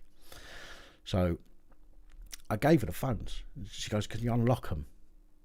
So I unlocked one. Went in to make her a drink. When I've come back in the front room, she had my 3 mobile phones on the floor. And she's standing on them. Right? She's standing on them. So I've put her drink down. I've put my drink down. She's picked her drink up and she's poured her coffee all over my mobile phones. Right? So I've run round the coffee table. I've leant down to pick up the phones from under her feet. I didn't have a top on. I was just wearing my jeans. And as I've bent down to pick up the phones off the floor, and this was 3 days after I had work done on my tattoo, she poured my coffee over my back. Freshly made coffee she poured over my back. Now, I nearly cracked her, but I didn't. I called her a name instead. At which point, I phoned the police, because that's what the police are for. I don't phone them because somebody tells me that I'm a twat. I phone them when somebody actually breaks the law against me, and this is what had happened. She tried to destroy my stuff. She poured a hot coffee over my back. So at this point, I'm on the phone to the police. She's seen the knife, so she's shouting out, he's got a knife, he's got a knife, while I'm on the phone to the police. He's got a knife, he's got a knife, he won't let me go, he won't let me go. So I'm like, hang on a minute, give me the fucking phones back and you can fuck off. It's as simple as that. I don't want you here. Give me my shit back and fuck off. Then she put 2 of my phones in her back pocket and she went for the door. I'm still on the phone to the police at this point. I'm out in the hallway, the communal hallway. I'm on the phone to the police and I'm trying to stop her from going. I can't put hands on her because I'm gonna, you know what I mean, she'd have said that I'd fucking assaulted her. So I couldn't put hands on her. She ended up getting in her car with my 2 phones and fucking off. This is my S10. You know, it's about 600 quid's worth of phone. And my S21, S21 Ultra, which is 1,400 quid. So, police turn up a few minutes later, come into my house, blah, blah, blah, tell them what had happened. Right, okay. Another car turns up. Second car then goes over to hers. At this point, she'd been home for about 10 minutes or so. And they said, right, the car, other unit's gone to hers, they're going to search for your phone. I realised at the time that I had Find My Phone set up. So I showed them on the phone that I had left through Wi-Fi, because I didn't have a SIM card at that point. I showed them the... sorry, I did have a SIM card. She took a phone without the SIM card. So at which point I showed them Find My Phone, and it showed that the phone was at her house 1 minute before the police turned up at mine. Now, I couldn't have been to hers and back within 60 seconds. But yeah, they've gone there, they arrested her, kept her in overnight, interviewed her the following day, said that they couldn't find the phone at hers, but it shows it was at her property, or it was in the vicinity of her property 1 minute before the police arrived at mine after the call. So then I'm told it'll go to the CPS. Okay, so I waited a few weeks or so, then I get a letter from the CPS saying no further action. So I'm like, hang on. So I got in touch with him. I said, what do you mean no further action? I said, you've locked people up for less. Do you know what I mean? If it was a drugs offence, then, and it showed that somebody was in a vicinity at a particular time, then you'd fucking have them for it. I said, so why? It'll only show on her Wi-Fi. It will connect to her Wi-Fi because it was, the phone had previously connected to Wi-Fi, and it connects once the when you turn the phone off, it will connect and it will send a ping of where its location is when it was last turned off, and that's what it had done. But they're telling me, you know, probabilities, you know, based on probabilities, she had the phone at hers, and it pinged on her fucking Wi-Fi, sent a signal through to say that that was the last place it was seen. It hasn't been turned on since, and I've reported it stolen, I've had it switched off and all the rest of it. But they're telling me that they do fuck all about it. Now, I've tried to get in touch with a couple of solicitors to try and deal with it, because it's £2,000 worth of mobile phones she's had off. Right? I can't prove that the second phone, because that one was turned off before she arrived at hers, so it didn't ping from hers, but the S21 pinged at hers, so I can prove that it, you know, that she had it in that respect. I've been trying to get hold of the black belt barrister to ask him for some advice, but he doesn't seem to want to get back in touch with me. I've sent him a few messages, I've phoned his office, and I'm still yet to hear anything back from him. But yeah, she assaulted me, and she stole 2 of my phones. This knowing that I'd had a stroke as well. And CPS say that there's not enough evidence, so they're going to no further action it. They can't prove that she had the phone, although they can. And the assault, she said, was self-defence. So I'm not really asked about the assault. She poured a coffee on my back, fair enough. Do you know what I mean? It went red, it's gone down. But the phones, she fucking had me off.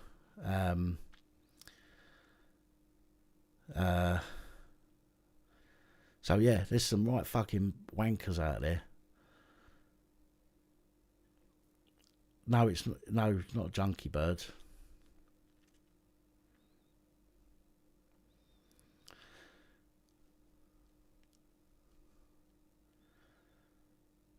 So it's a bit of a long story, but you know what I mean. That's what happened recently. After everything else that's happened, well, that happened as well. But to be fair, I mean, she took me S21. Thankfully, it was insured, and I managed to get another one. So yeah, so she hasn't really gained anything, although she has taken the phone, and it was because it was just used for videos at home and storing photos. It had loads of pictures of my kids on it that I'd stolen from various places on the interweb before their mums privated their accounts. So I've lost loads of photos as well. But there we go. It's a bit of a fucking nightmare. You want to see the tattoo? Now, what I can do is, I'm not taking my top off on video. I don't want to get you all to. I don't want to get you all that excited. So what I'll do instead, I've got it here somewhere. I think, is it downloads? No. Where the fucking hell is it? Is it that one? No. It's here somewhere. I know it is. Is it that one? No. Jesus, where's it gone? Screenshots. Here we go.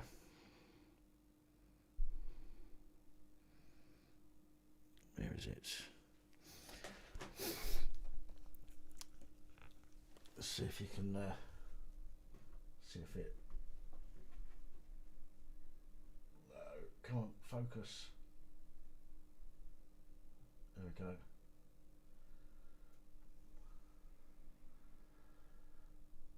That's it. Only problem is the moon looks like a football, so I need to get that redone. The moon bit. Joe Black, yeah, I want to take her to small claims court, but that's one thing I've not done yet, is any of that stuff. So I want to speak to somebody who can give me some advice. So this is why I tried contacting the black belt barrister to see if he was able to help. But again, I've not heard anything from anything back from him. I've tried Instagram tagging him. I've tried sending him a message on Instagram. I've tried phoning him up at his office, and as yet I've not heard anything back. But there we go. Pumpkin. Right, so that's my story anyway. I know it probably bored some of you to sleep. I think it has, because we've lost some viewers, but so what? We're just here to chat, aren't we? Right, let's get back on to the blower. Let's see if anybody wants to phone. Here we go. That was quick.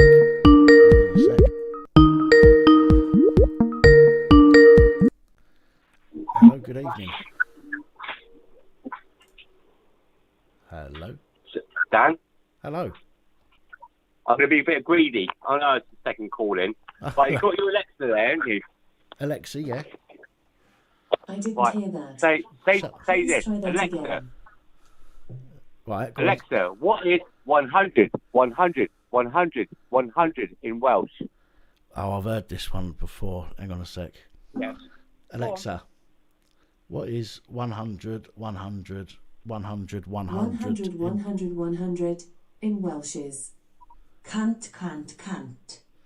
There you go. She didn't even let me finish my sentence. She knew what I was going to ask. I know. Okay, now that's It's quite freaky. popular. It's a good one, isn't it? Come on. I ain't going to say not star yet. Listen, mate. I'm sorry I'm phoning back up again. No worries. Well, yeah, no. But listen, you know the laws and stuff, right? So I spoke to DJ Vix earlier on a live. Now I went to the doctor a couple of days ago, and I had more chance of getting into the White House with a IED strapped to me to see Biden. I swear to God. Anyway, so they got these automated doors. You know, like you go towards it and it opens up like a supermarket. Yeah. I hear it click, click, click in. I'm stood there thinking, oh, must be a fault. So I look through the window and I see this receptionist look over at me, and she put her hands up in the air to say, like, what? And then eventually, after I banged on the window, intercom come on. And I said, I've got an appointment now. Oh, right, okay. So I walked in. She goes, where's your mask? I haven't got one. Why not? I'm exempt. Why are you exempt? None of your Well, hold fucking on a minute. business. I'm not being funny. Are you just a reception? I'm not being rude to you. Are you just a receptionist, or are you a doctor and nurse? Have you taken your Hippocratic oath? She says, no, I'm a receptionist. So, well, if you're a receptionist, you see my medical records, but you don't have access to them, do you? Because you're a nurse. Well, no, yes, I do, because I'm staff here. They've Well, got I can't access. wear a They mask. have got access to medical records, but they're not allowed to just willy-nilly access them. It has to be for a specific reason. It's the same as the police accessing the PNC database. They're not allowed to do it without a specific reason to do so. Ah, yeah, I know about the police. If they do a PNC check on you, they have to. It's for a reason. They just can't look at it, otherwise you get nicked. Yeah. So then she gives me this face shield visor, and I looked at it and I said, "Look, I'm not being funny, love. I know you think I'm being aggressive. I swear to God, I'm being respectful to you. But how many? I'm looking at it. It looks like you just took it out of a skip, and it looks really dirty. How many people have worn this before me? And it's going to be spat and coughed, and it's going to be right against my face, and I'm on the extreme list." She goes, "Oh, it's been cleaned." Oh, right, okay. And accidentally, as I went to put it on my head, go on, it snapped. And I looked at her. She looked at me and said, "You did that on purpose." I said, "Look, I'm sorry. Look, that's how old it is. Look, the rubber's just snapped." Do you know, So just for clarification there as well, the actual guidance for those face shields is they are to be worn with a mask, not in place of a mask. So to wear one of them without a mask is bullshit. It's to be worn with a mask. It's all bullshit anyway. The Well, mask of course it is. and the I shield. know that, but for the people that are enforcing this stuff, you need to be able to use their own shit against them. This is what I say with the police, right? You have to use their tools against them.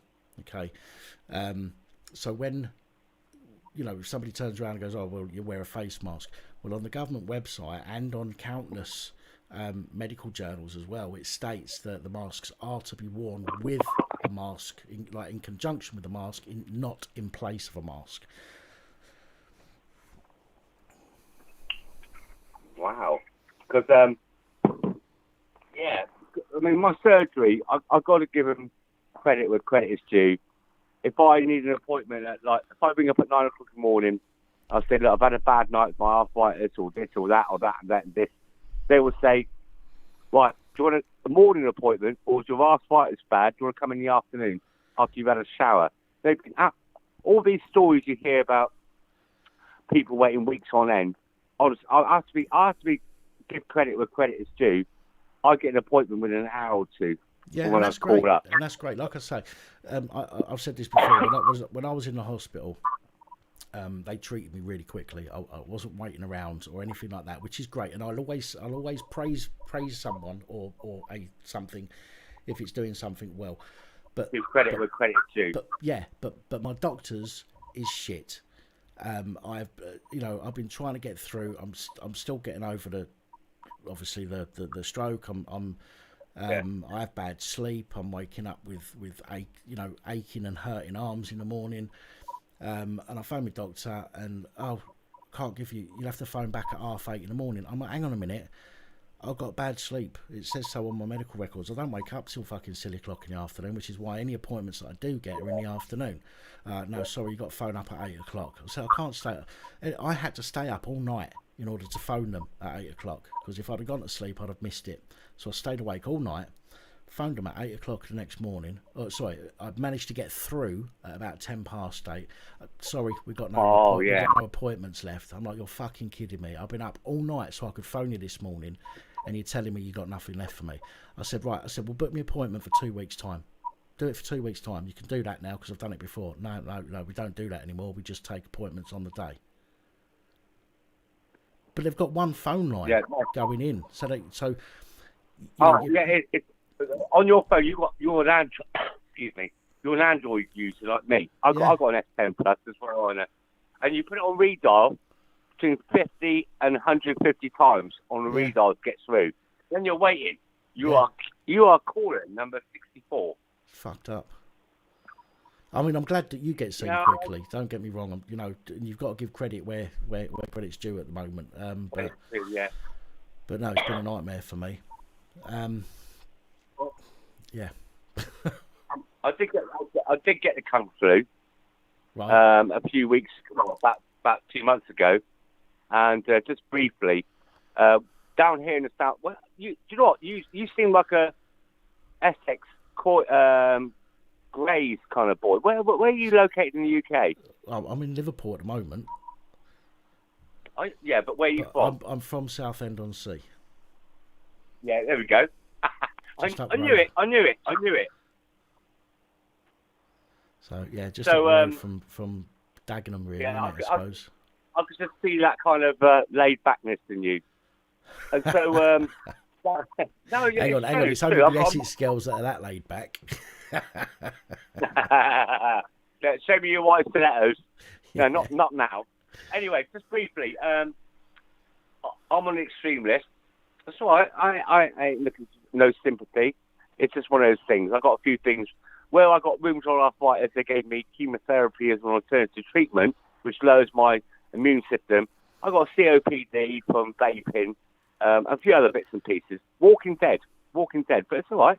I can still see and hear music and all that kind of malarkey. Yeah. And so what happened was about 2 months ago, my daughter came home, the 12-year-old psycho banshee bitch that DJ Vic was probably laughing about when we talked about earlier on in her life. And she had a headache. The kids were okay, actually. She got it. I've got 5 kids here. The other kids got it. It was okay. Nothing really. My 16-year-old boy came out positive, but I think he just fucking milked it to get a couple of days off college to play his Xbox all day long in his bedroom for 2 days. But when my wife got it, she was slaughtered. I've never seen her dead. I mean, she's 15 years younger than me. And, she was slaughtered. And so we're fortunate enough to have a a big property that I've got like a man cave with a, it's nice. I isolate myself from everybody.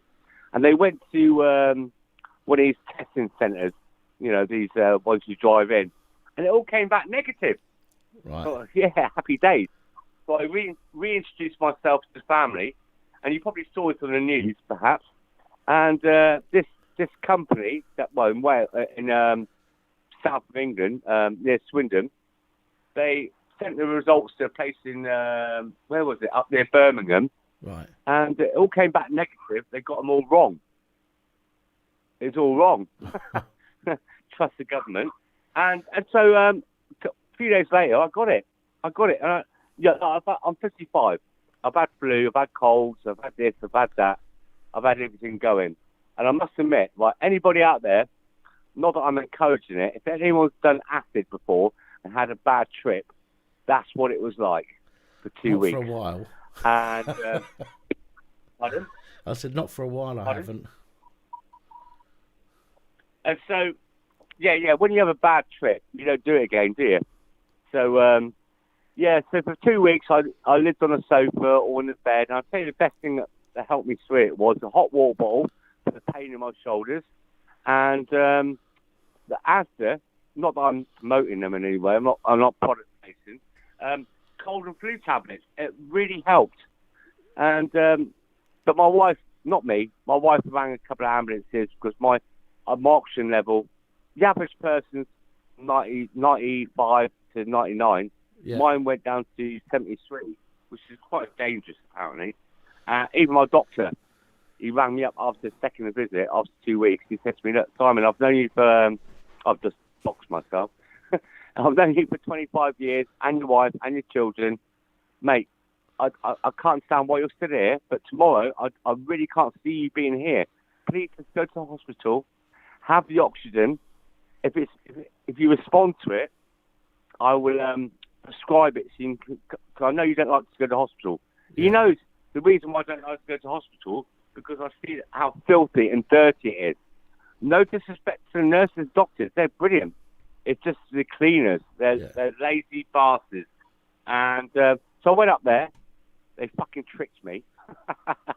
They goes, "Look, we got you a private room." So I ended up staying up there, but I was up there for 2 weeks. And the reason why I was up there for 2 weeks is they gave me, there's a special Kung Flu steroid that you can't get at home. You have to be in hospital to have it. So I had that. Now I'm diabetic 2. And normally 6 to 7 is my diabetic glucose reading. If I go on a piss and have a Chinese, it might go up to 9. Yeah. But when I was up there, it went up to 34. 34, which is quite dangerous. And that's why I stayed up there for 2 weeks. And then when I come home, because I kept moaning about being up there, I mean, the room was okay, except for the blood. Like if you get a paintbrush and splash paint on the wall, there's like blood. And I'm only hoping that next to it was gravy. I told myself it looked like gravy. I'll tell you one other thing as well, if you don't mind me rabbiting on, is that when I was up there, it was a time when they were saying, no jab, no job for the NHS. Yeah. And others. When the staff came in on their own, the nurses and doctors, I said to them, "Look, my phone is off. I'm not a reporter. I'm not trying to trick you. Look, can you tell me about all this thing going on about no jab, no job? Where do you stand?" There was only one person that said that she had a jab, and that was this Romanian lady, a cleaner. She was lovely, really nice. Right. She's the one that cleaned the gravy and the blood off the wall. And she said to me, "I had to have the jab because my mother was really sick in Romania, and I had to go see her. That's the only reason I took the jab." All the other doctors and nurses, frontline staff on a COVID ward, said they hadn't had it. Yeah. Well, I'm just relaying my experiences. Look at it this way, right? Is that dangerous that all these people that have worked frontline for the last year and a half or however long it's been, yes, we've heard that some of them have died, from COVID. Some of them have died from COVID. But again, generally speaking, It's probably because they've got some underlying health No. issue. Dan, I'll stop you there. I love you, bro. You know I do. They die with COVID. Yeah, no, I know that. That's what I'm saying. If they've died, Yeah, not from COVID. Yeah. excuse me, it would be some underlying issue in 90% of cases, I should Thank imagine. you, yes. Yeah. But well, listen, man, I've got another call coming through. I want to try and get a couple more people on Oh, before I have sorry, to get mate. off anyway. No. So I don't want to get you banned. no worries. No Have a worries. good evening, Dan. You too, man. Okay, mate. Bye-bye. Bye. Hello, good evening and welcome. Yes, now, what you saying? Hello, who's that? My name's Bob. Hello, Bob. Yeah. You need whatever volume you've got on in the background, you need to turn it down because it gets a bit confusing and I get feedback.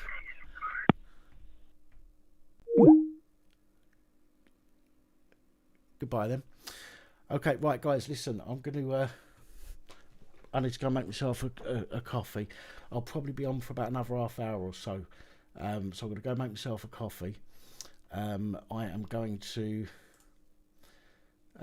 stick you on the Be Right Back screen with some 70s porno music while I go and make myself a quick coffee, and then I'll come back and we'll open the lines again. So with that said, talk amongst yourselves, try and be nice to each other, and I'll be back in just a moment.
Oh shit, sorry.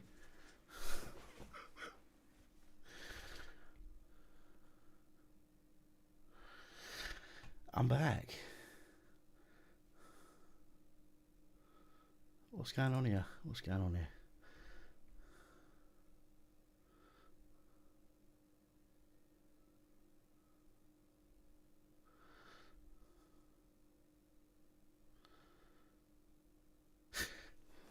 Anyway, back to it. Phone lines are open. No, look, I made myself a drink. I didn't have time for anything else. See that steam coming off of there? That's because it's a fresh one.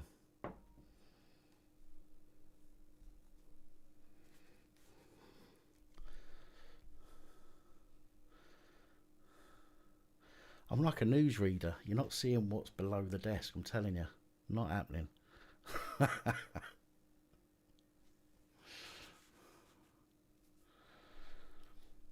What's happening? What's happening? What's this? It's Babe Station. Cool now, boys. It's nice and hot and sticky, and Danny is doing an amazing job pocketing my something tea. Fuck knows. Oh, hang on. There we go. Sorry, I had my other sound on as well there. Hello, how you doing? Is that you, Dan? It's Rot Dog. Graham. Hello, Graham mate. Nutt. Yeah, I thought I'd take a chance and jump in before anyone else had a chance, but I thought I'd give other people a chance before I phoned in, bruv. No worries, how you been? Anyway, I've turned my sound down on my mobile, so I'm not even monitoring the comments, but there's a lot of familiar names, max respect, and also a few trolls and this and that. Oh, mate, great to see you on the stream. Glad that I could join you. Yeah, it's nice to jump on here and do one. To be honest, I've put it off because I didn't think I'd be able to manage or cope doing it. Like I say, I'll probably be on for another. No, you're doing all right, mate. So, you're doing fucking well. I tell you what, I know you've had your issues and all this and that, and I know you've struggled to reply to texts and email. Yeah. Yeah. But 100%, this community is absolutely 100% behind you. You know that, right? I know, mate. I know. Okay. Well, look, I'll make it brief. I'm going to send you some info at some point. I'll also be messaging Marty Blackburn, and I don't know if he's in the house at the moment. I did message him earlier. Maybe he's busy. We've actually got allies out there that aren't part of the auditing community, but are, if you like, part of the resistance, anti-corruption. So I'm going to pass some info on at some point. Maybe not tonight, because I must admit I am a bit drunk. My apologies for that, but then what do you expect at this time of night? It's fucking 10 o'clock. I've been drinking since about 5. Don't worry about that. I was going to buy a bottle of brandy earlier, but I decided not to at the last minute. No, fair dues, Dan. Look, it's bloody great to see you on there. Some of the comments have been hilarious. Some of the trolling's hilarious. But when it comes down to it, yeah. All right, I'm going to raise a quick point. Now, I've got mixed feelings about Alex Belfield, to be fair. Right. As have a lot of people. Some call him a shill. Some say he's got his own agenda, but some of what he says makes sense. But there's one thing that came up very recently, and I think he reported on it earlier today. Apparently, Boris Johnson wants to jump on the let's ban smoking in the UK, the same as that Ed the Talking Horse from New Zealand wants to do, yeah? Wants to ban smoking. Well, hasn't that, I believe it's, oh shit, what was it I read? Haven't they already done that? I don't know if it's actually been passed through legislation, but the next government that gets through in New Zealand will probably overturn it anyway, if another government gets in. But this is a scary thing, yeah? About freedom and all this and that, and yet it seems to say they want to rule our lives, whether it by stealth, this and that, passing legislation, blah, blah, blah, through Parliament when people think we're not looking, when they think we're not watching. They come out with, oh, Boris Johnson's just had another baby with Carrie. Diversionary tactics. I mean, do you think we don't see through all this shit? I know. When I saw that, first break that Boris Johnson had a new baby on Twitter, I had to jump onto his feed and ask him if he knew who the dad was. You funny fucker. He's not got back to me yet. Oh, mate, I don't know what to say about that. Who's the fucking daddy now? You're the fucking daddy, but no, you're not the daddy. Oh, Jesus, wet. Now you're getting me sidetracked, for fuck's sake. What do you like? You daft bugger. I also took note, obviously, your post recently about, maybe going into politics, but to be fair, mate, can your health handle it? I'm not sure. To be honest, I'm not. I don't know enough about it to go into it. To be fair, it's probably a good thing. It's probably a good thing, because if you think about it, every politician that stands, every politician that gets through, every politician that's in the Houses of Parliament, every one of them has been practically brought up in that privileged, yeah. Niche, not the real working man. Not a miner from a pit estate, not someone that's lived in a fucking trailer. Yeah, exactly. They've got no idea. And this and that. I mean, I'm not going to use the word, but I'm definitely, although I'm classed as a gorger, yeah, not a pikey, but I have lived in a trailer through circumstances. Yeah. Because times were tough, divorce, parents split, blah, blah. Now, that's no disrespect to the travellers, because I get on well with them. Yeah? I know that. But there's just so much shit going on. We are going through probably the most corrupt, inept government in living history, and I've been around for like 50 years. The problem is, what can we do? The problem is, Greg, where's the opposition? Things are so bad at the moment that when somebody else comes in, they don't even need to go back to how it was. All they need to do is make one thing better, and we're going to jump on it and go, oh yeah, this is much better, because we're so used to it, how bad it is. It never goes backwards. It's like taking 3 steps towards the shit, 1 step back towards the light. That's it. That's all they're going to do. And we're going to be fucking praising the new government, or not me anyway, but the people are going to be praising the new government, going, oh, thank God, look what they've done. They're turning this around. But they've lost sight of everything else that the government have fucked. Well, they just don't seem to know what the public want. They don't seem to give a shit about what the public want. I mean, let's go back to when was it? 2015, 2016. Why did people vote Brexit? Because it was supposed to be take control of our borders. Now, as you know, I'm not racist. There's legal ways in. Yeah. Absolutely legal ways in. Oh, of course. And yet, we've now got record numbers of, you know what's coming across the channel. Dinghy divers. And the French are complicit. Yeah. Totally and utterly, despite the money that we've sent them and this and that. And, there are ways and means to prevent them from coming. But our government, and Pretty Patel in particular, all mouth, no action. Yeah. I'm sick of this fucking shite, mate. I welcome anyone that wants to come here, work, put into the economy, speak English, integrate. I'm with you. I'm all for that. Anybody that comes over it, don't get me wrong. I am against those that want to abuse the system, and when it comes to grooming gangs, well, that's a different matter altogether, so let's not go there. We've got people... I don't want to bring you into disrepute, mate, but I have to say something. We've got people living here, grown up here, background is from here, British, English, through and through, okay? But they abuse us. They abuse the system. But it's easier for us to deal with that whilst we're not concentrating on dealing with other stuff as a country, right? Yeah. They're letting, as you say, they're letting record numbers of people come through. I agree, okay? There are legal ways for people to come in the country, okay? Which means that we can keep an eye on them and supposedly track them if need be, okay?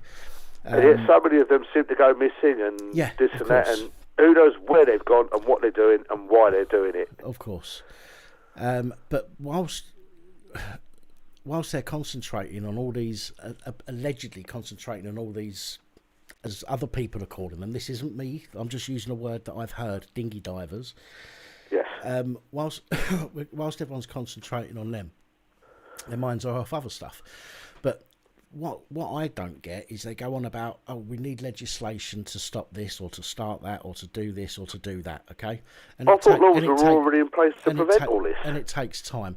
But yet, it takes forever to put through legislation like what they've done at the moment, which is supposedly making it easier to kick people out of the country, okay?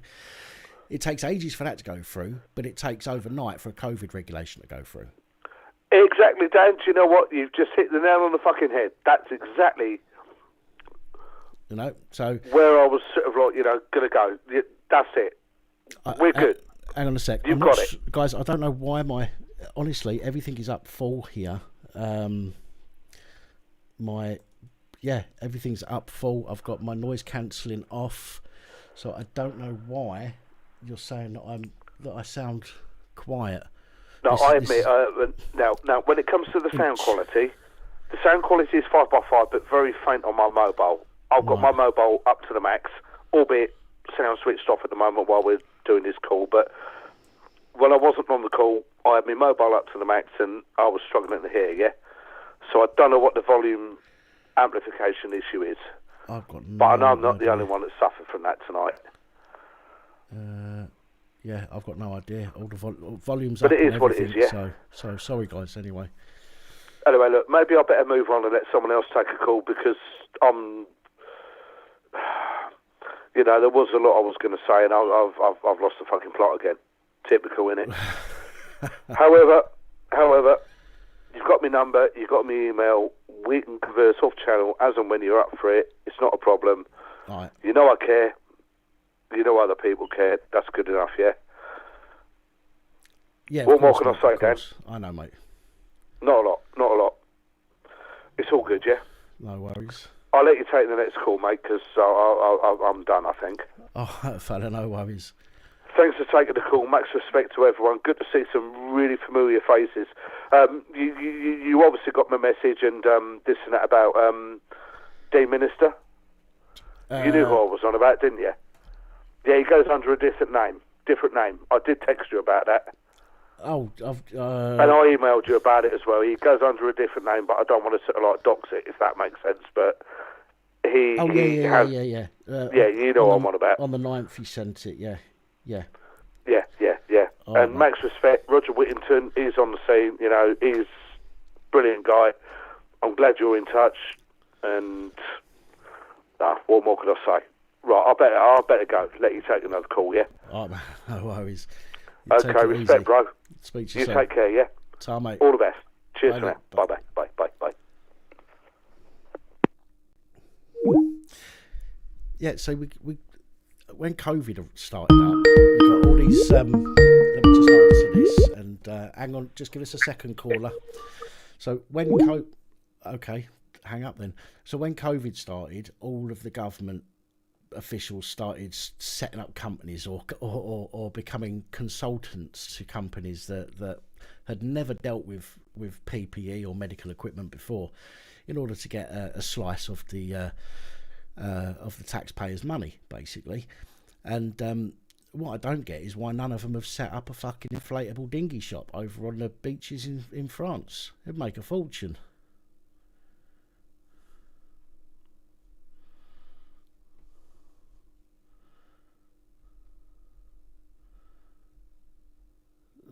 What am I doing here? Let's have a look. How you doing, Ivan? I did see you say hello. I'm sorry I didn't respond straight away. Nice to see you.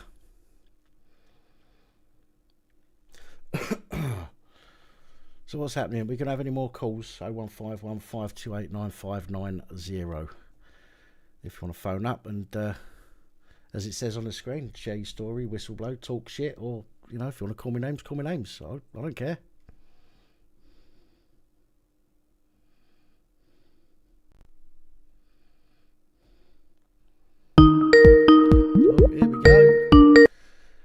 Hello. Hello. Hello, who's that? How are you? Sorry? How about you? I'm sound. Who's this? It's Alan. How you doing, Alan? Oh, we've spoken before, haven't we? Yeah, well, I've caught you a few times. I've been on, obviously, throughout the years whilst you've been doing your odd part. It's good to see you back. It's a slow return, but yeah, I didn't want people thinking I was gone for good. Do you know what I mean? I'm not. I will be back. So this is, even if I just do a few lives to start with, and then start working my way back properly after that. But yeah, can't get rid of a lot of happiness. No, I mean, you do a lot of editing and everything else with all the other videos that you do, so it would be quite time consuming, and you'd need to take that time for yourself. Yeah. Yeah, well, I'm trying to. Have you still got your dogs? No. I had to give them up. Unfortunately, I know some people have called me names for doing it, but at the end of the day, you've got to think of your health. I couldn't give them, to be honest, giving them away actually made me worse. Okay, in the respect of with depression and stuff like that. But what I've got to think of is the fact that I can't think of myself. I've got to think of them. Do you know what I mean? And if I weren't getting them out for walks, if I couldn't take them for a walk, if I couldn't give them the attention that they need, they're going to live a shit life. So I had to let them go somewhere where they're going to get some attention and get the walks and whatnot. So I get that myself, man. Obviously, the previous when I spoken to you, I was in a lot of a healthier condition, but over the past 6 months, it's got to the point where I can't walk, which is kind of weird. Obviously, I've had problems with muscles and like my joints now over the years. The doctors have never ever been able to give me a diagnosis or a reason for what's actually happened. And in the past 6 months, it's got that bad to the point that I can't walk, and now they're telling me it's rheumatoid arthritis. Right. It's a bit of a joke that if it's been rheumatoid arthritis, they should have been able to tell me that years ago through all the problems. You know what I mean? Yeah. Why is it happening now? Why is it flared up now? And the way I look at it, it only started through the role of 5G. Right. Mere conspiracy theories, Well, I mean, personally, I don't know that much about all of that stuff to pass comment. I know some people have what's the word?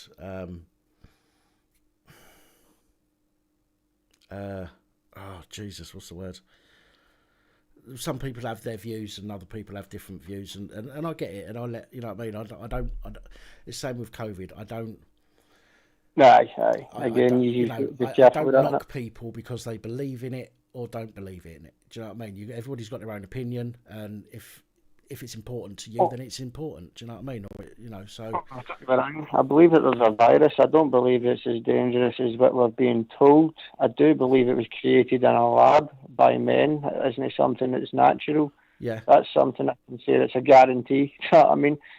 But other than that, like the deaths and the numbers and stuff like that, that's mere speculation, and you can't be 100% on that. No, I mean, you can tell that some of the numbers have been pumped up just to get the people worried about it, trying to get people more anxious. Are they going to get the vaccination or are they no? Yeah. Personally, me, no, I'm not. My dad, he's double jabbed already, and I think he's getting his booster, or he's already had it. But personally, no. If I get the virus, my body's going to produce antibodies, so why do I need to have a vaccination? That's basically how I've stated it. Yeah. And with this new Omicron variant, doesn't matter how many jabs you've had, you're still not safe it's going to get you. No. Yeah, so what was the point of vaccinations in the first place? This is what I was saying. I was saying this on I think it was Facebook or Twitter in a post the other day. What's going to happen is what a virus's job. No, I said it on Jamie's live stream the other day. Civil disobedience. A virus's job is to survive. Okay, it's to survive. It's an organism. Exactly. It's to survive. It's to get a host and to survive and to reproduce. Its job isn't to kill its host. Although when a virus mutates, it is going to eventually come across somebody that who's maybe got a genetic defect that it affects. Do you know what I mean? And they're going to die from it. Unfortunately, this is what happens. This is natural selection. But people need to get used to it in order to overcome it. Okay, we need to get used to it in order for the antibodies and for the immune system to learn to hold it at bay. So when we get it, we get a sniffle, we get a bit of a cough or whatever. Fuck it, job's over, move on to the next. It's not designed to kill people. When everybody's lost the fucking shit, going, oh my god, it's killing everyone. It fucking isn't. It'll kill a few people. Majority of people it won't. Eventually, if we all fucking get it, the weak people, as horrible as it sounds, the weak people will be eliminated in that respect, and the stronger people will survive. Aye, exactly. I know it sounds horrible when you put it so bluntly like that, but that's the truth of it. That's a fact of life. That's just the facts. You know what I mean? The people who have got really weak immune systems are the ones who are going to struggle the most. I get that. Certain people, like the elderly, may have got a better chance of surviving it if they had a jag beforehand. It's only a possibility though, because we don't know. Obviously, the way I look at it, these vaccinations have only come out in the past year. Have they been properly tested? Do we know what the outcome could be? You know what I mean? Because a lot of things take a few years before it raises its wee ugly head to say, hold on, I'm going to cause you a problem. You know what I mean? Yeah. Mate, it's just fucking madness. I mean, I know we've been talking about it. Well, we haven't for the past 8 months or so, but everybody's been talking about it for the past nearly 2 years, and it's I don't mean to be rude. It gets to a point, and you must feel the same, where you get sick of hearing about it. Oh, you want to bang your head off a brick wall? Do you know what I mean? And you get to a point where you like I am now, you kind of get lost of things to say, because it seems to have been said by everybody 100 times already. And I agree with you in what you're saying there. So I can't really add any more to that. You know what I mean? So I'm stuck for something to say to you. To be honest, I'd say that's probably the rest of the UK and me and you. You know what I mean? It's like a lot of people are banging their head off the wall because they're getting so much different types of information. One person is telling you one thing and you're hearing something from somebody else. And then if you go and do your own research, you're finding a lot of conflicting information from various places. And it's like, what is the truth here? You know what I mean? Because you've got people who are paid to put out articles. Yeah. And then you've got people who are putting out their own verified information and they're not being paid for it. But the paid articles are the ones that are going to be looked at the most. Jacinda Ardern. Because they've got the people out there to front it. Jacinda Ardern, the old New Zealand horse, she has actually setting up a division that is solely for putting out propaganda. And she's actually said this. She said it. She's admitted it already.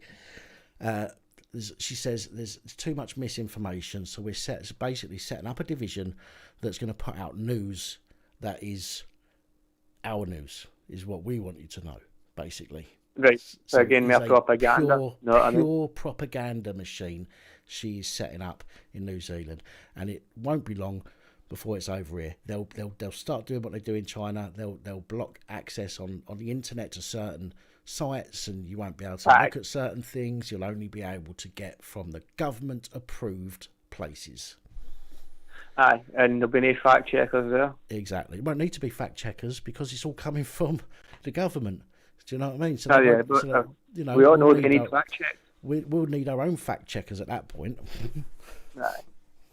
But that's my point. No, I mean, a lot of, again, if you're watching or even you're looking into certain technologies, mobile phones, we knew at the very start before mobile phones came out, the technology that was going to be used could be dangerous. It could be a danger to the people. Yeah. But yet, there was companies paid to put out information, and that information was believed. And look at where we are now.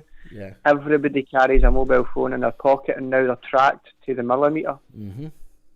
They didn't realise it at the start, but your mobile phone was just a tracking device, so the government could keep an eye on you, follow you exactly where you go, down to the millimetre, and they could tell you whether you farted or whether you've sneezed. And this is what pissed me off about the incident I had a few months ago where I got robbed.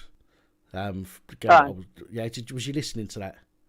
Aye, I Yeah. I've been watching it later. So she got my phone. It shows on the map. It shows like a. It doesn't show precisely because they don't want you to know that they know exactly where you are. They give you an area of they like can get it. 30 meters or something. It's within this area. Now they know for a fact exactly pinpoint where that phone was when it got switched off. The 30-meter radius was overlapping her house. Okay, so there's no question about it. Phone was there. I don't know anybody else in her street, right? Phone was at her house. But the police go, oh no, there's not enough evidence to prove that the phone was there. But yet they can fucking track people that are bringing in kilos of cocaine to the millimeter and find and take them to court based on the information of their phone where it was at a particular time. If you were a murderer and they wanted to find you, they'd know exactly where you were. Yeah. You know what I mean? So she actually murdered you and then they had to track your phones. Oh, they would have found them then. Yeah. You know what I mean? They would have found them then because there's not been a serious crime and it's something that could be dealt as a civil matter. Yeah. That's how it's been taken. You know what I mean? Even although she did cause you harm by pouring the coffee over your back, that would be a common assault. Yeah. That you would need to be able to prove that. Obviously, the coffee being over your back, you're not going to throw a coffee over your own fucking back, are you? Mm. Well, this is what they said. Because she said it was self-defence, and there's no evidence either way. So I'm quite happy to forget that. Do you know what I mean?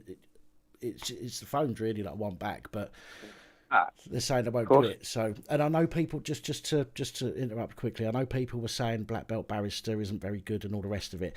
I'm not trying to get in touch with him to get him to act for me. I just want to ask some advice. I just need a bit of advice before I move forward. That's all. See, I find that kind of ignorance. Obviously, like anytime I've got in touch with yourself, you've always got back in touch. You've spoken to us. And a few other YouTube channels that I've got in touch with, they've actually got back in touch and they've spoken to you and they've kind of help you out with certain situations. But when you don't get a response, now, fair dues, if you give them a week, you know what I mean, you maybe would expect to get a wee response or, hi, sorry, thanks, I've not got back to you, I'll get back to you as soon as I can kind of thing. That would be even if nice, you get a, sorry, I can't help you, or sorry, I'm not interested, or sorry, I don't fucking like you, don't contact me again. I don't care, as long as you get something. It's a response. No, I mean, it's an acknowledgement that they've got your message and they're either going to help you or they can't help you, you know what I mean? Yeah. Like I say, with the Black Belt Barrister, I've been sitting watching quite a bit of his channel for a while as well. Now, I have sent questions to him myself about certain things within law. My question to him was, what's the difference between a person and a man? Yeah. He's not responded to that. But there is a big difference. Person's a legal thing, man is lawful. Yeah. Now, if you look at, you know yourself, you've looked into law, everything responds or corresponds to persons. There's never ever the man or the woman, it's always persons. Yeah. And that's what comes under legal. Legally, they can only speak about persons because persons is a fiction of the law, it's no real. Yeah. So, to deal with man and women, you need to be in a living realm, which would be the civil, you know what I mean? You wouldn't be able to you would need a lawyer to represent you to take on somebody like a company, because again, there is no person behind the company. It's a fiction of its own, so you'd need to have a fiction fighting a fiction. Yeah. Whereas you're going civil, that's you against the other male, female, you know what I mean? So you pursuing her as an individual in a civil case for maybe the common assault or just even the phones. Yeah. Does it not cost something like £100 to start up your own civil proceedings? But you've got to have all your paperwork in order as well. You've got to make sure everything is right. Yeah, and this is what I want to find out, because I don't want to go to a civil court and not have everything that I need. And I've looked online, but my brain, since the stroke, I get foggy brain, so it's difficult for me to concentrate for a long period of time. So this is why I just wanted to speak to, say, Black Belt Barrister, to ask him, somebody who can maybe break it down that wee bit easier. Yeah, exactly, and then I'll take it forward myself, you know. But yeah, so it's just a case of finding somebody that picks up on it and helps us out. But I've got a bit of time, so it's not too bad. Your pal Jamie, that's the big guy, innit? Jamie, civil disobedience. Aye. Yes. Is he no good with some legal matters or anything like that? Yeah. Would he know anything about it? I'm not sure. Yeah, obviously you might not be 100% on it, but you might know a wee bit more than yourself. Yeah. Obviously, sometimes just the community can help. Yeah. Because one person might know one thing, somebody else might be able to add another wee bit of input. You know what I mean? And if you come together as a community, you could win your case. But being yourself and nobody behind you, it's really difficult. Obviously, I know that myself. Yeah. For the past 2 years, obviously I've been evicted from my flat unlawfully. Obviously, you knew about that, and I had to find places to stay. Then my health has kind of went downhill now to the point that I can't even walk, which is ridiculous. It's murder, and the stress it causes you, it's no easy, you know what I mean? And then you've got to try and put that to the back of your mind to try and get your health on the go again, and you're sometimes fighting a losing battle, unless you've got the people there who can really show you that support. Having your channel would be a great help, because obviously you've got an audience, you can speak your mind, and anybody who hears the conversation might actually be able to give you that bit of input, or even get in touch with you and say, look, I never get in touch during the live because such and such, you know what I mean? It might even be more private things they want to speak about, so they'll get in contact with you later on or something like that, and you might find that there is a path for you to take. Yeah. So, but it's just finding the right people to give you that guidance. That's it. All right, my man. Listen, it's been 16 minutes, 17 minutes. I hate to be rude. I know there's plenty of people who need to get on. I just want to make sure I've got time to speak to, as many people as possible, and I'm going to have to get off soon anyway because I'm starting to feel tired now. So, right, you can see it in your eyes. But thanks again for phoning. Appreciate everybody who calls in, whether it's a first-time caller or you phoned before. It's always nice to just to chat and see what's happening with people. Good to hear you back on it. No, I mean, even although it might take a couple of months for you doing your wee videos, it's good to see you back. Good to see you looking healthy as well. Appreciate. I'm not that healthy. That's why I'm not standing up, because I've put on some weight. And you look better in the face, though. You know what I mean? You've got colour in your face. You kind of look healthy-ish. You know what I mean? I get it myself. I can't stand up. There sounds like there's nothing wrong with me, but obviously you can't tell people's problems just by hearing their voice. Yeah, that's it. All right, my man. But enjoy the rest of your evening. Thank you very much, and you. I'll speak to you again soon. No worries. Catch you after. Take it easy, my friend. Bye-bye. Bye now. Bye. Just for a heads up, by the way, if for those of you who know Holly or Molly, she's actually got a different channel. She's changed her channel now to a paranormal channel. So for anybody out there that likes the paranormal stuff, I've not watched any myself. I put my hands up. I'm sorry, I've not watched your channel, anything on your channel yet. But Lost Souls Paranormal. Anybody that's into the paranormal stuff want to get over there and check it out, then feel free if you want to. You don't have to, of course. I'm just saying.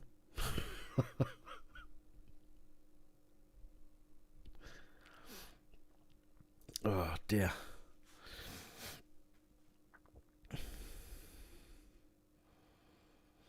You only have one proper video on there at the moment, but more are coming. When you say one proper video, is that full length nude? Do you mean, or?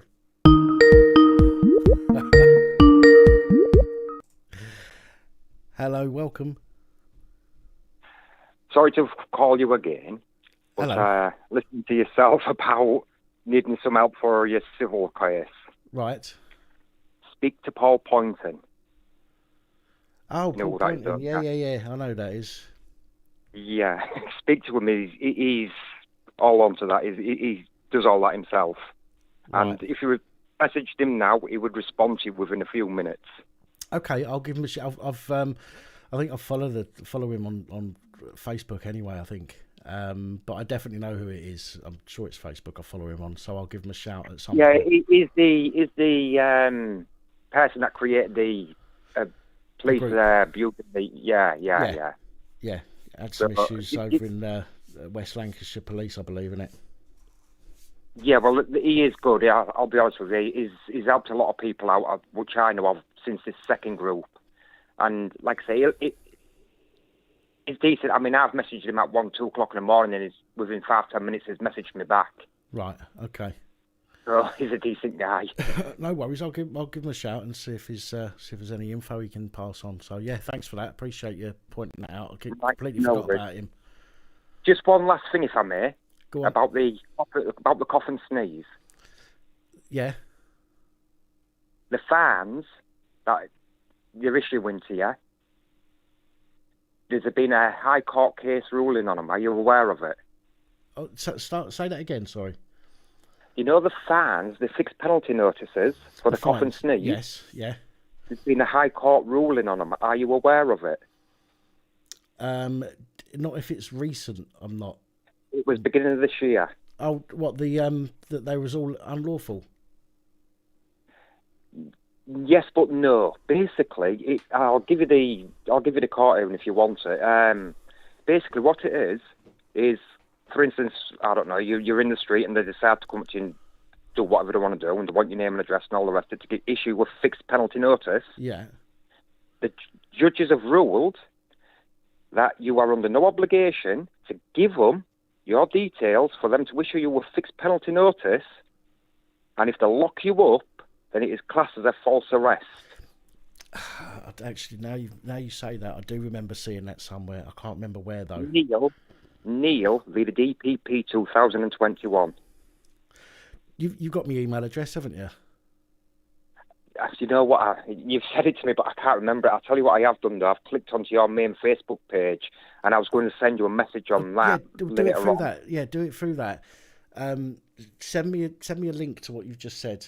I have seen it before. I can't remember whether I've saved the link myself or not. But if you send it through, I'll remember that way that it was you that reminded me of it, and I'll check it out again. Right, brilliant. And there's another one you might be interested in as well on a similar thing. What's that? Now, don't get me wrong, I'm not a solicitor, I'm not a barrister, I'm just a sad old bloke that's got no better to do with my time than look through court rulings.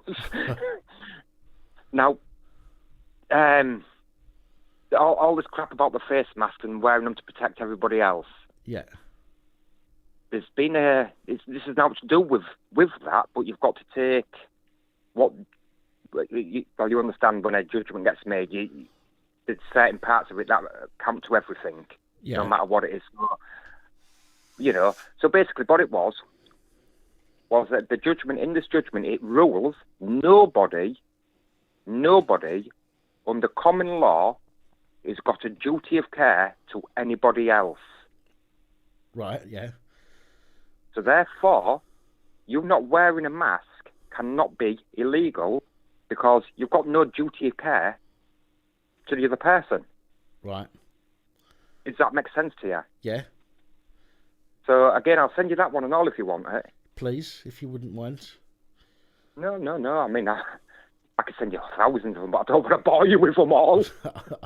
I haven't got that much of a concentration span at the moment. But no, I two for now. I understand what you're saying about that, because I'm like yourself. I have a very rare disease, shall I say. Right. And how can I put this? It's something called sunk syndrome. Right. Which, if you was to ask your doctor, he's probably never even heard of it. It's extremely rare. And it's like an headache. Well, it's not an headache. It's like a migraine, but a million times worse. Right. But it's also like having someone shoving their fingers in your eyes at the same time. Nice. And I can get 50 attacks of that a day. So obviously you can appreciate my concentration's not too brilliant. Yeah, Jesus. So I appreciate with what you're saying with that. But now I'll send you that and them links on your channel for you. Please. And like I said, you join UK police corruption and misconduct uncovered. If you just put Tony sent, I will accept you straight away. Right. It is Paul that runs the group, but I'm a mod there. Sounds. So you'll know it's me. Some groups I join from the Police Abusing Powers page. Right. some groups I join from the personal profile page. So it's either Police Abusing Powers or Danny Salter. Right. Well, you can appreciate. I mean, I must have declined 400 or 500 today, right, and accepted 20 or 30. So there's hundreds and hundreds of requests a day. So that's why I say if you put something, so as I'm scrolling through, it jumps out at me. Right. Okay. If that makes sense to you. Yeah. But no. Yeah, please send Paul a message explaining, and I'll guarantee you he will help you. All right, no worries, no problem. I'll do that. Right, no worries. Right, cheers for that, young fella. All right, pal, no worries. Thanks for the info. Bye. So, all right, no worries. Bye.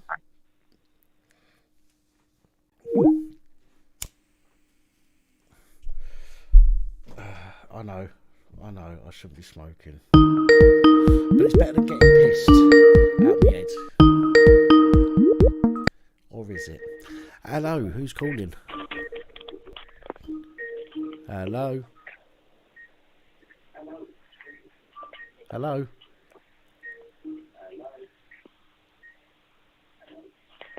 Hello? Goodbye. Wow. If you're not going to talk to me, I can't sit there forever waiting for somebody to respond. If you're phoning in, turn the volume down in the background and just listen to the phone, okay? Because you'll hear me answer it then. If you're waiting for the phone to answer on screen, you're going to be waiting maybe up to 30 seconds because of the delay and the lag. So please, when you're phoning in, turn the sound off in the background so that you just hear the phone. And I will talk to you through the phone normally, because it will be a delay in it coming through over YouTube.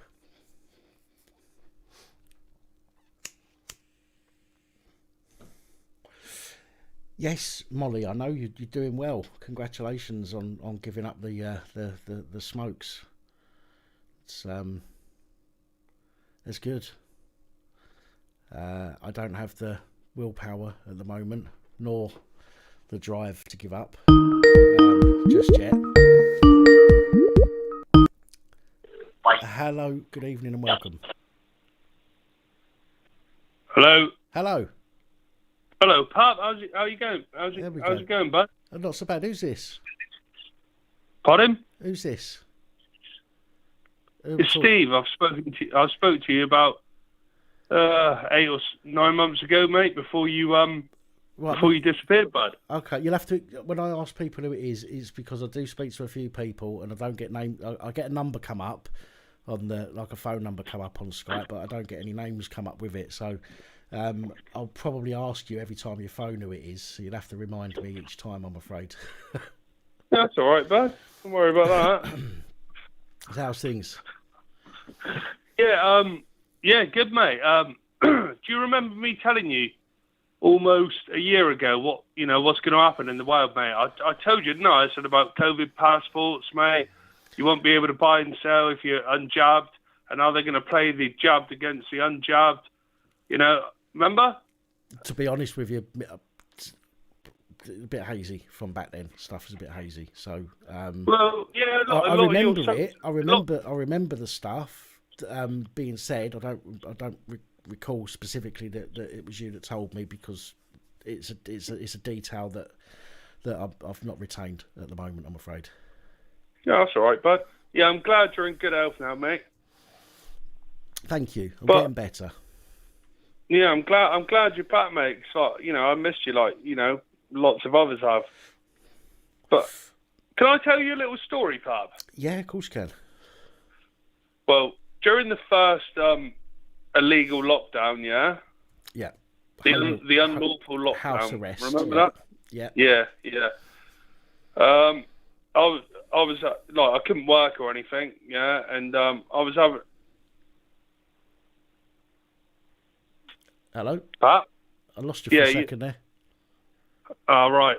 Do you know, it's weird because I've got you on mute on YouTube and I can see you talking, but I can't hear you on my phone. So I'm gonna get rid of that. You know what it is? It's because there's about a 20-second delay on the video. Yeah. I know that. It was weird, mate. Good job I wasn't stoned tonight, mate. I would have been freaked the fuck out then.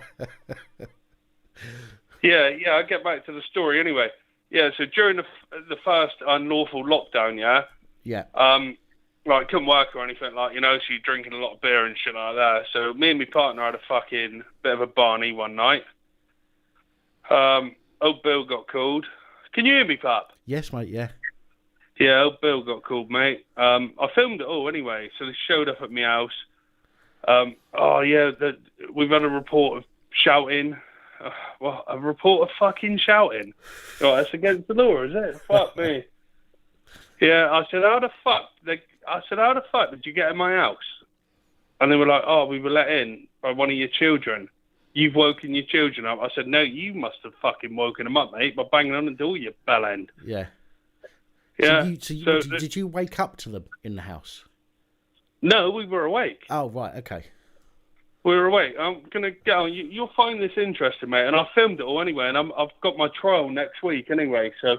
Right. Yeah. So he's there with his mask on, and I said, look, you don't have to worry about that fucking mask, mate. COVID is bullshit, buddy, all right? So fucking back up. And he went, no, it isn't. I said, look, if you believe there was a deadly virus, mate, what's more important, your job or your wages? Yeah? You wouldn't be here, would you, if you thought there was a deadly virus? Yeah. I have to be here. It's my job. I said, so you're putting your job before your life, then? Yeah. I'm not going to answer that. I'm not going to answer it. He said, what went on tonight, then? I said, nothing. Yeah, he said, well, we heard screaming and shouting when we got to the front door. I said, all right, then, prove it. Well, we don't need to prove it. I said, well, you fucking do, man. If I go to court, I'll have to prove my innocence. Why not, you prick? Yeah.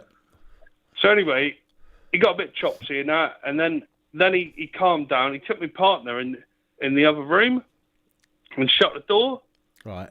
And you know what they do, Pat, mate? They split you up, and they try and get one to play off against the other, Of course, yeah. So try and get it to slip up and say something innocent. Yeah, so they can that nick they someone. can construe into something that's not so innocent. Yeah.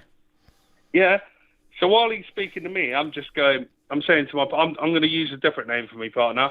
I'm saying, Sue, open the fucking door. Open the fucking door. Don't talk to them. Don't fucking listen to them. And he's like, shut up. I said, don't tell me to shut up. I'm going to open my door up. He went, you can't open the door up. I said, yes, I can, mate. I said, have you detained me? He went, no. I said, well, fucking open my door then. Yeah. No, I'm not going to do that. I said, well, who's been detained? No one. I said, well, get the fuck out of my house then. Yeah? Right. No, we're not doing that. I said, we don't need to be here. No one's making a complaint. Yeah, there's no breach of the... Oh, yeah. And he went, well, there's the peace. I said, you can't breach the peace in your own home. Mm-hmm. Yes, you can. I said, no, you fucking can. I said, the test case for breach of the peace is there has to be a realistic chance of it being discovered. I said, all the doors are shut and the windows are shut. There is no realistic chance of it being discovered by a member of the public. So there's no breach of the peace here. Now go.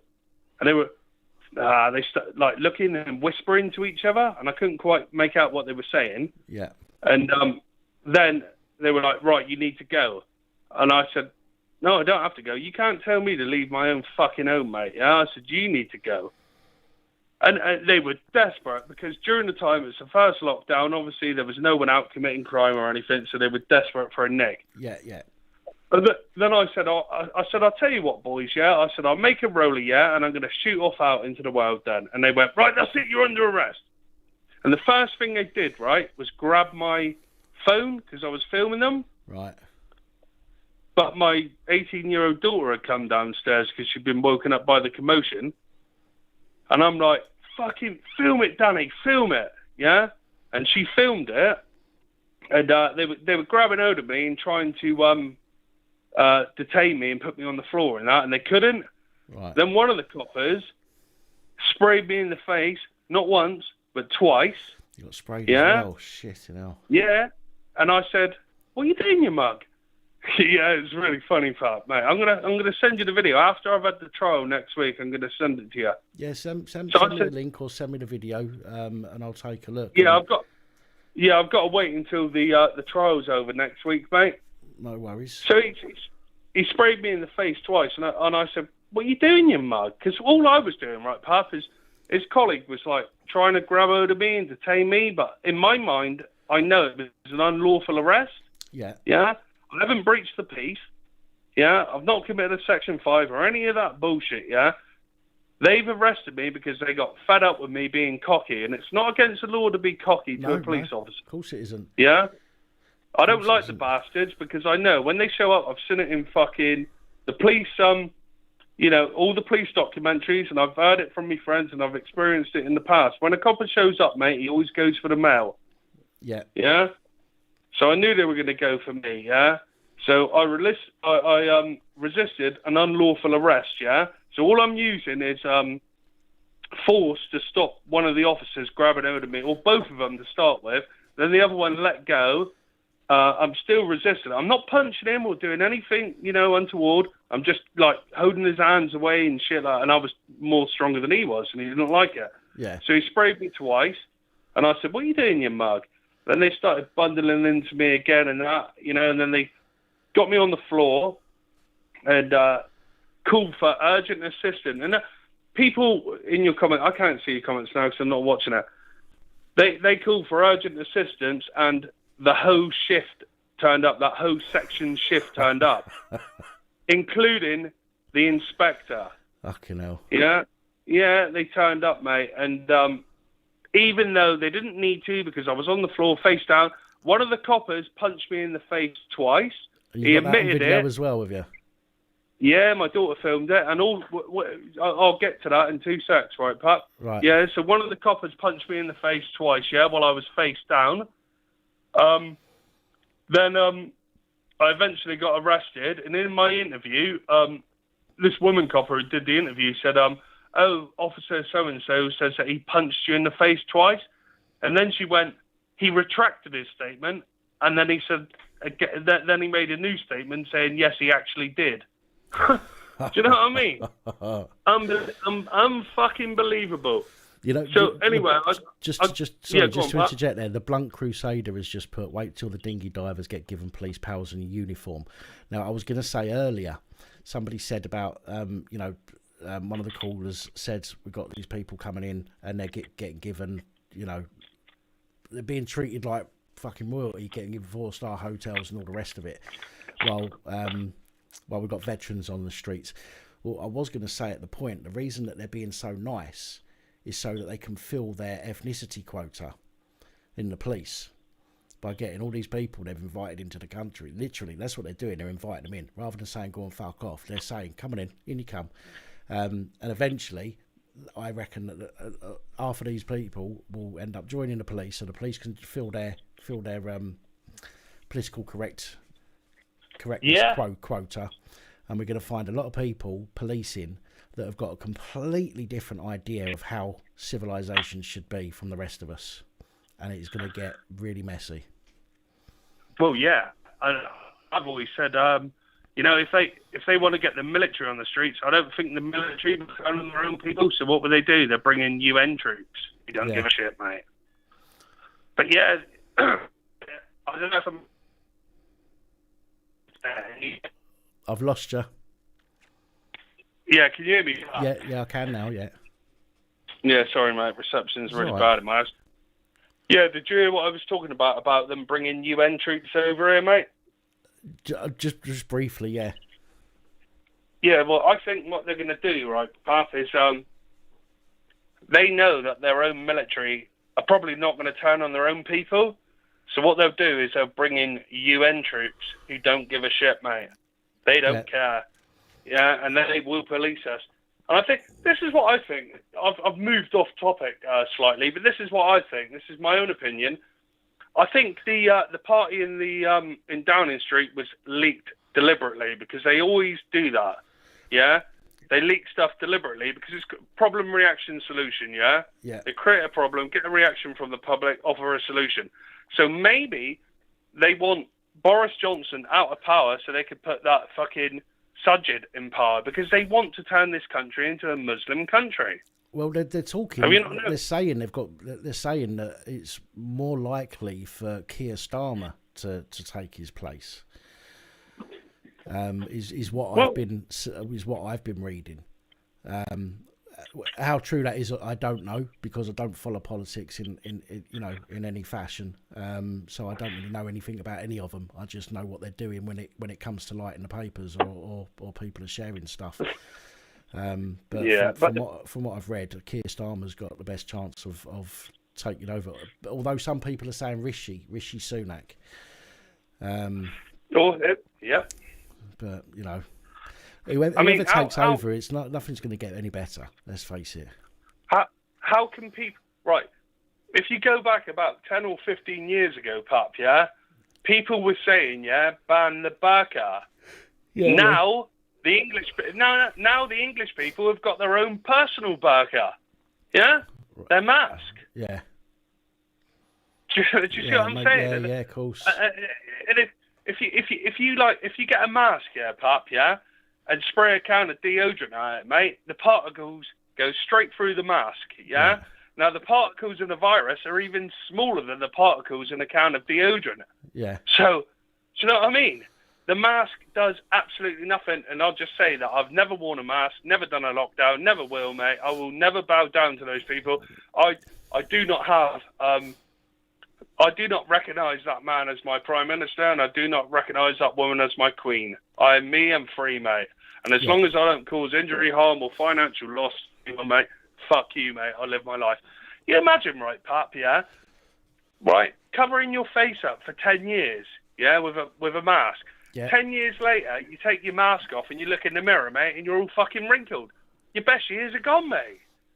Do you know what I mean? Showing your beautiful face out there, it's gone. It's wrinkled. Just wait till the summer comes round. You'll have that fucking great tan mark round your face as well. So you won't want to take it off because you'll look stupid. Not you. I won't. Not us. But anyway, mate. I'm brown anyway. The people that are wearing them. I'm brown. But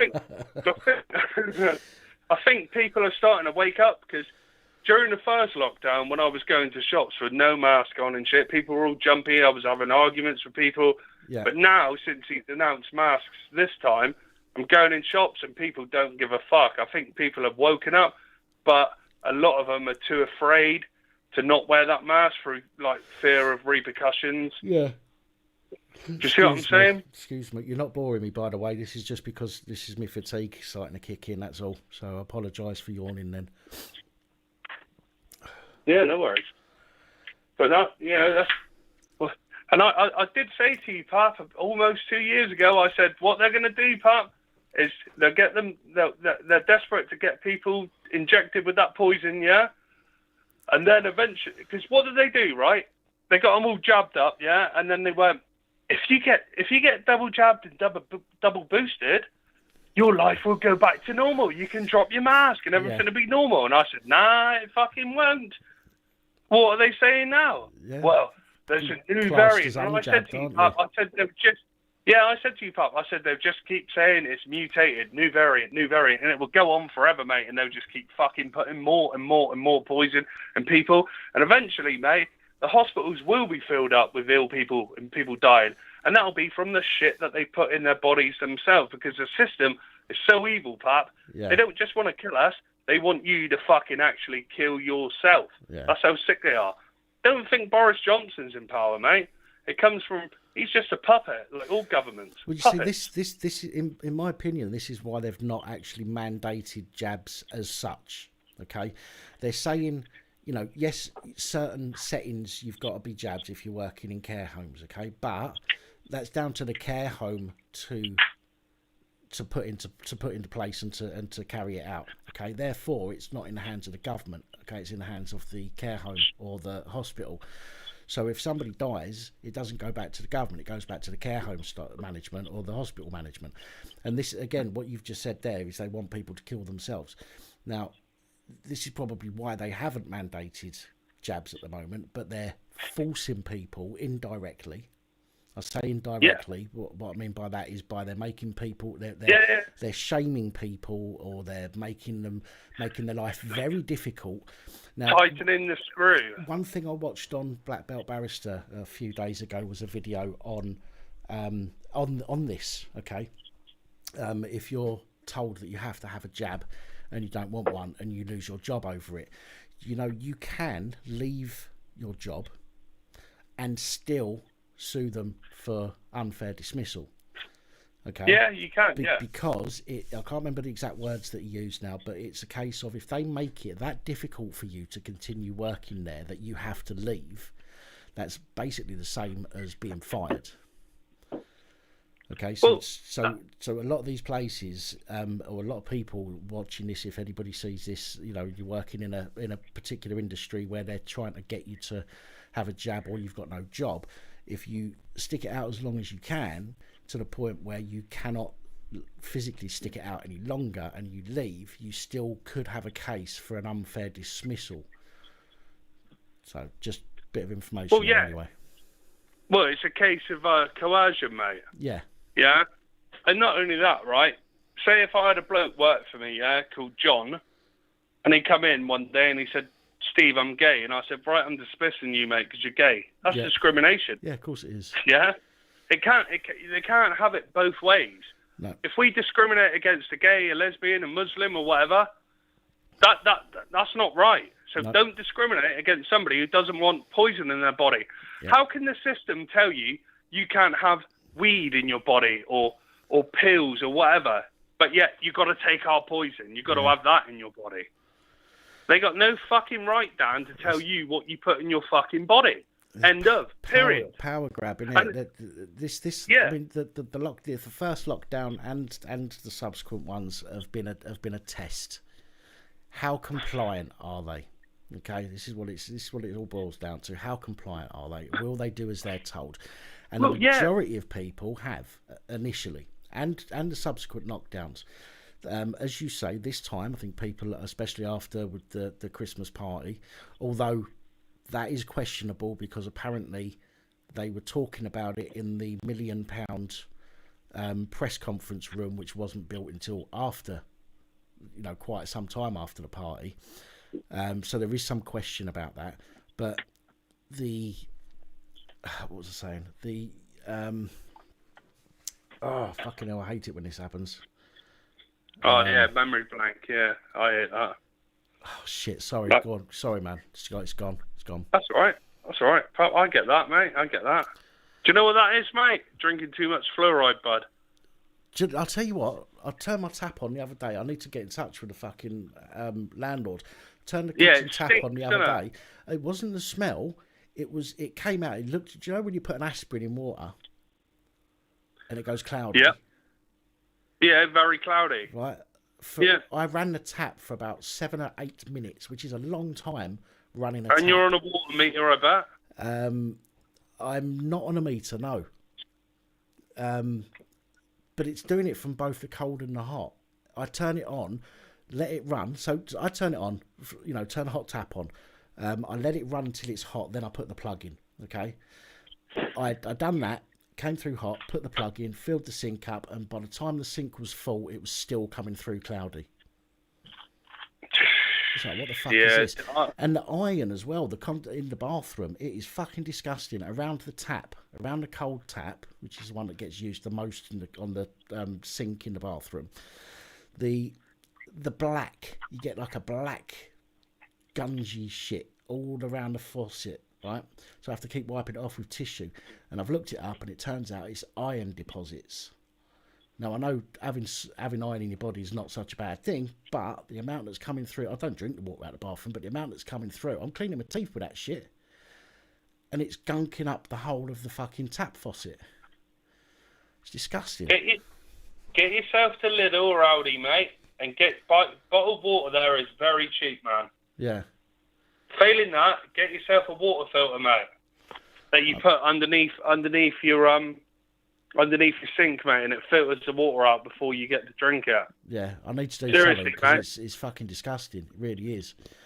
I mean, I don't drink cold drinks. Okay, the only cold drinks I drink is brandy and Coke, and I try not to drink that. So I literally drink coffee morning till night, which I know is bad, but it's decaf, so it's not too bad. But I won't touch water unless it's been boiled. Rubbing boil, for a few minutes. Bathroom, I'm washing my face in water that leaves black fucking gunky shit around the taps, and brushing my teeth in it. So what? Do you know what I mean? I've got no fucking choice at the moment, but I need to get somebody to look at it. It is disgusting. Or distill it. Yeah, you can distill it, mate.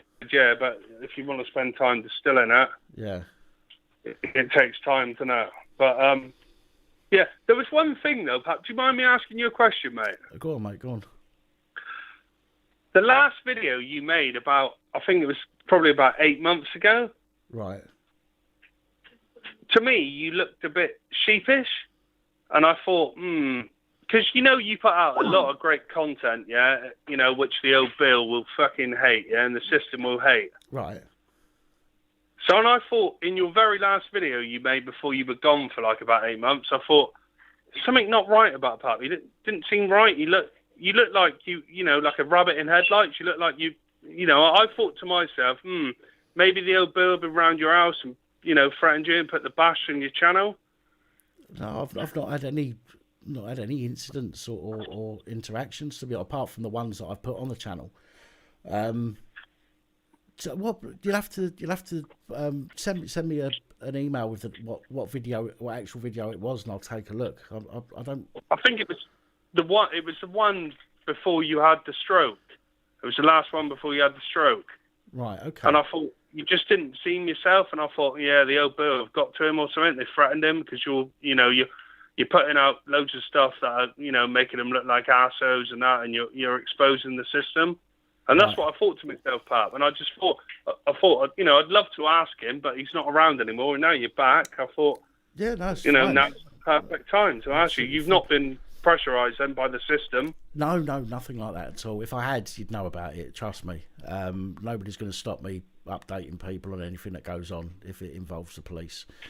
But no, I've not had anything like that at all. I mean, to be fair, when I had that situation with the woman I was seeing who poured the coffee over my back and that, the copper that came out, two of the coppers came out, the first two was a bloke and a woman. I didn't recognise a bloke at first, but while he's standing there in the front room, after a while I recognised him, remembered where I saw him.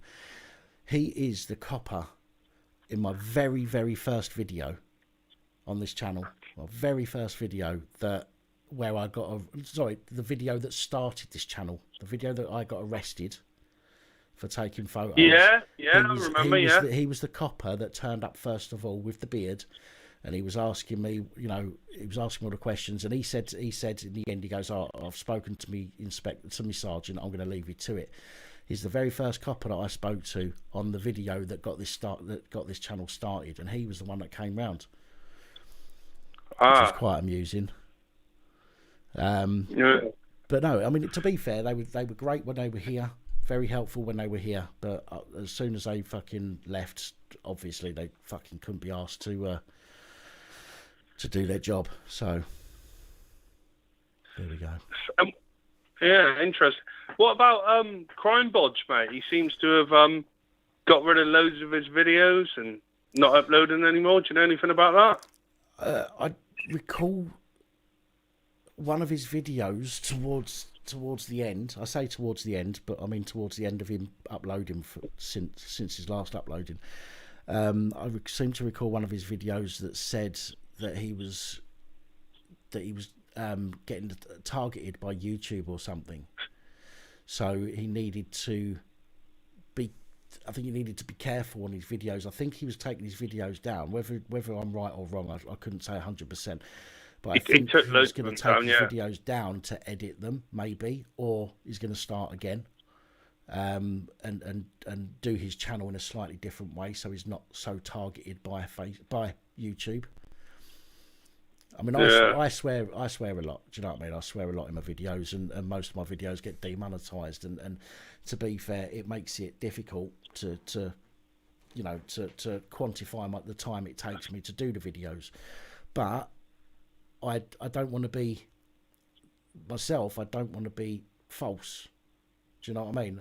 If I'm talking about something and the word that comes into my head is wanker, I'll say wanker. Yep, just like me, mate. So rather than be false, I take the knock on the ad revenue because I don't want to appear false to people, if that makes sense. So, well, yeah, that's the best way, mate. That's the best way.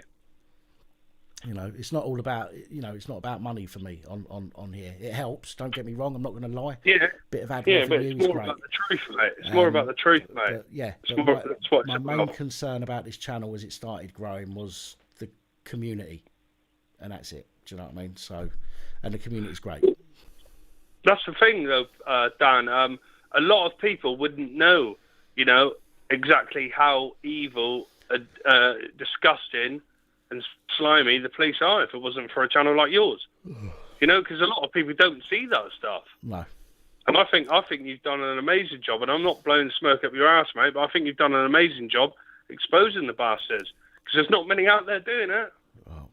I'll, as I said before, I'll be back. I know some people have started taking up the slack a bit and chucking the odd, especially some of the auditors, chucking. I'm not going to say names because I'm not going to start that debate. But there's a few auditors that have started throwing a few news stories in their videos as well, which is kind of picking up the slack a bit from my channel, as I'm not doing it at the moment, or as I haven't been doing it for a while. But I will, as I said before, I will get back, and we'll get back. I do. Listen, my man, don't mean I to was be just about to say that to you. For a while now. Been on for a while. I'm going to let another caller on, and I'll just leave you with these words, yeah? Go on. Do not get jabbed. Mate, do not. I haven't, and I won't. Yeah. I've got no reason to. No reason to. No, nobody's got a reason to get jabbed, mate. They didn't want you to get jabbed for flu, did they, years ago? And flu kills tens of thousands of people every year. Didn't want you to do that, yeah? Do not get jabbed. Tell your subscribers, do not get jabbed, because they even tell you, you're double jabbed, double boosted, but yet you can still get it, still spread it, and still die from it. Yeah. You can't make that shit up. All right, Dan, you take it easy, bud, mate. Nice talking to you, bud, and keep up the good work, all right? Cheers, take it man. easy, bud. Thanks very much. Cheers, man. Bye, mate. Bye now. Hello, good evening. Hello. Hello. Is that Dan? It is. Hi, Dan. Nice to see you back on the big screen. Who am I talking to? My name's Dave. Are you okay, man? Dave, yeah, I'm better, thank you. I'm glad to hear it, man. What was your illness? I caught a bit of it. I know you disappeared for a while. I had who, me? Yeah. Yeah, I had a stroke in March. Right. Okay. Well, I say I had a stroke. The paperwork says I had a stroke, then 2 further episodes. So whether that means I had 3 strokes, I don't know. But I had a stroke. All right. I'm sorry to hear that, mate. But I'm also very, very, very glad to see that you survived. Thank you. Thank you. I think you're a nice guy. I think you're a good character. And when you disappeared for about a year, you was missed. People, including me, especially me, I missed you a lot because you were someone that I warmed to. Because what you was doing was, there's auditors that go around and they just provoke for the sake of it. Yeah. To get a reaction and get likes and get subs and all the rest of it. But what you was doing, you was doing it in an appropriate way. Yeah. You was being appropriate, and you was just calling out bad eggs who were bad eggs. You know what I mean? And who were doing bad things, and that's why I respect. I love your last caller. Yeah. He had a bit of a West Country accent. Not sure where he was from exactly, but he did have a bit. Well, it doesn't matter anyway. What he was saying, he was coming from a really good place. Yeah. And that's what I like about you. That's what I missed about your channel. Because you did get some really, really good meaning people on there, Yeah, we do. We have what I call the core community. There's quite a few people in the core community, and they're great. They're it's why I like coming on here. Some of them I talk to offline. Some of them I talk to on some of the other social media platforms. And it's nice. It's nice to have people. It's nice to have decent people to talk to. Yeah, and you come across to me as a very decent person. You've got an 0151 number. Yeah. A Liverpool number. That's it. And I'm from Oldham, which is like just north of Manchester, but I like Liverpool. I really like Liverpool. I used to live in Liverpool, so I know Everton, and I know Bootle, and I know Kirby, and I know lots of places in Liverpool. And you know, I get more.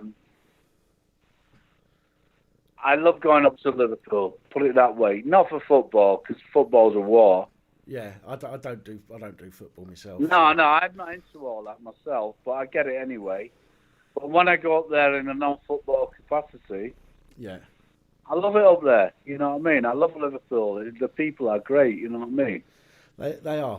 One of the reasons I've stayed up here. I mean, I want to move back now. Don't get me wrong. I do want to move back down.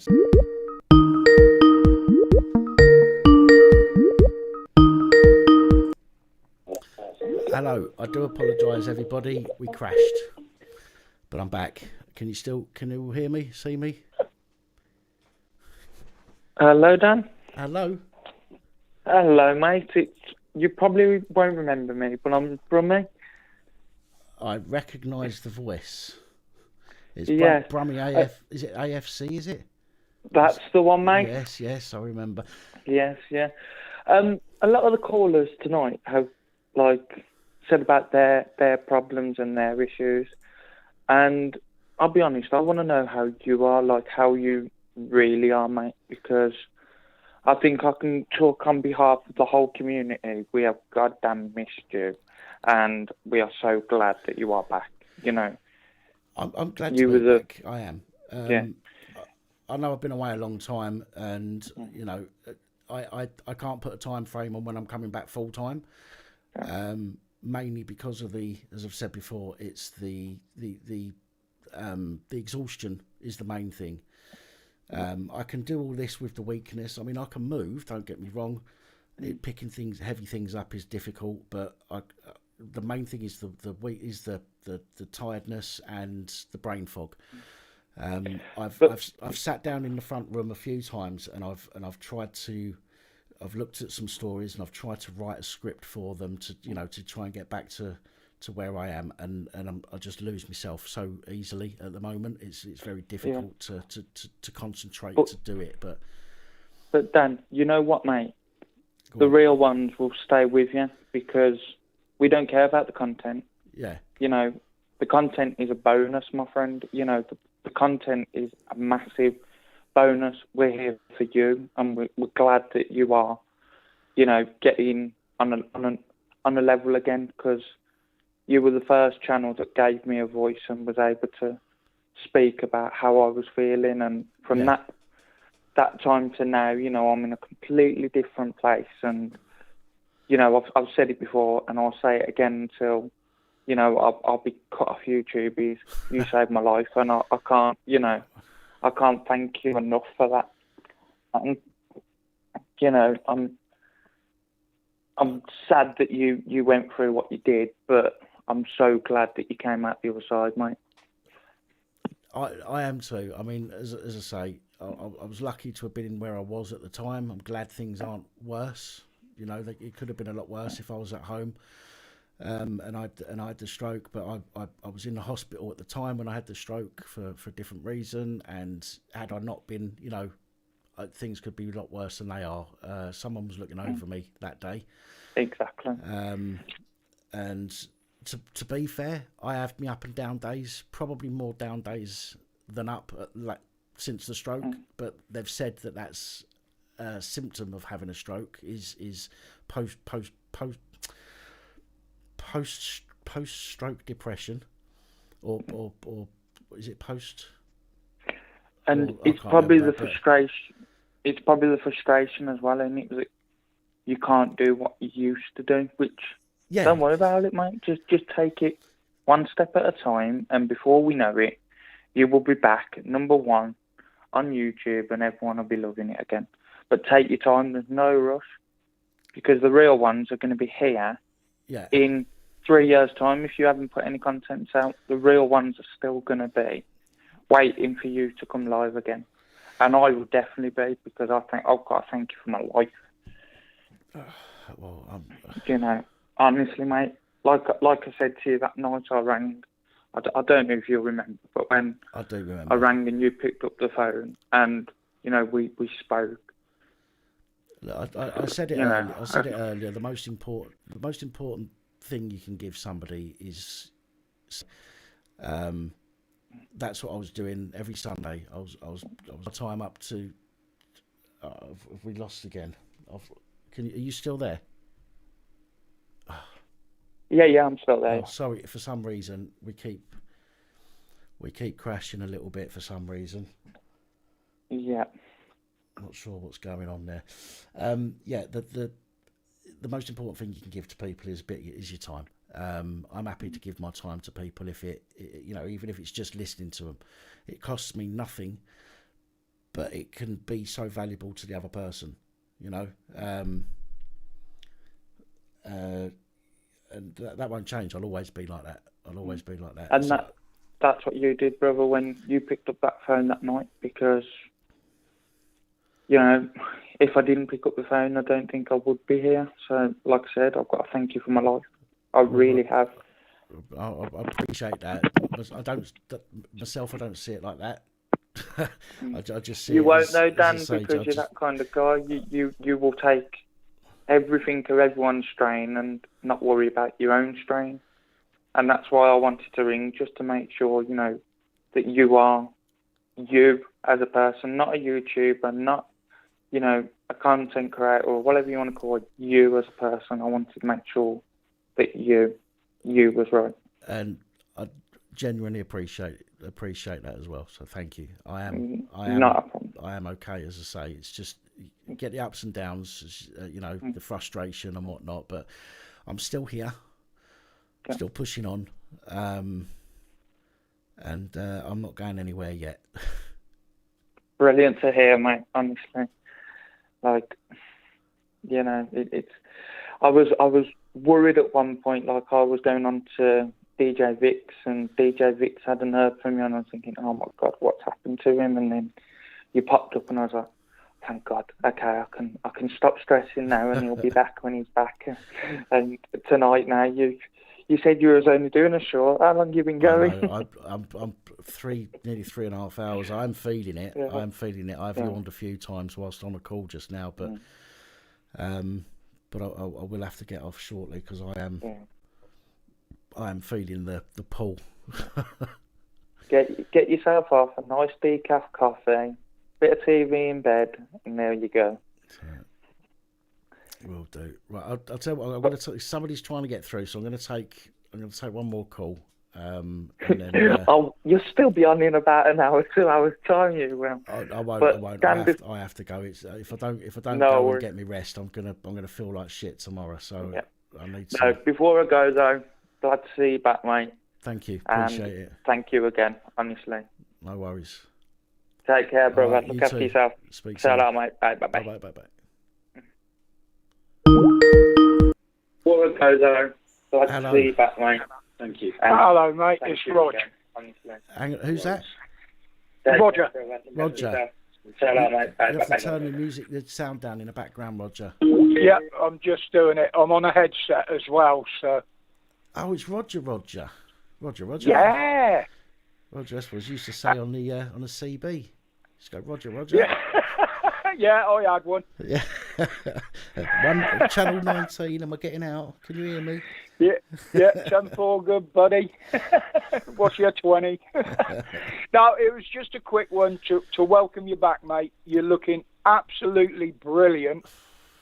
And especially at the moment, you've come back at the right time.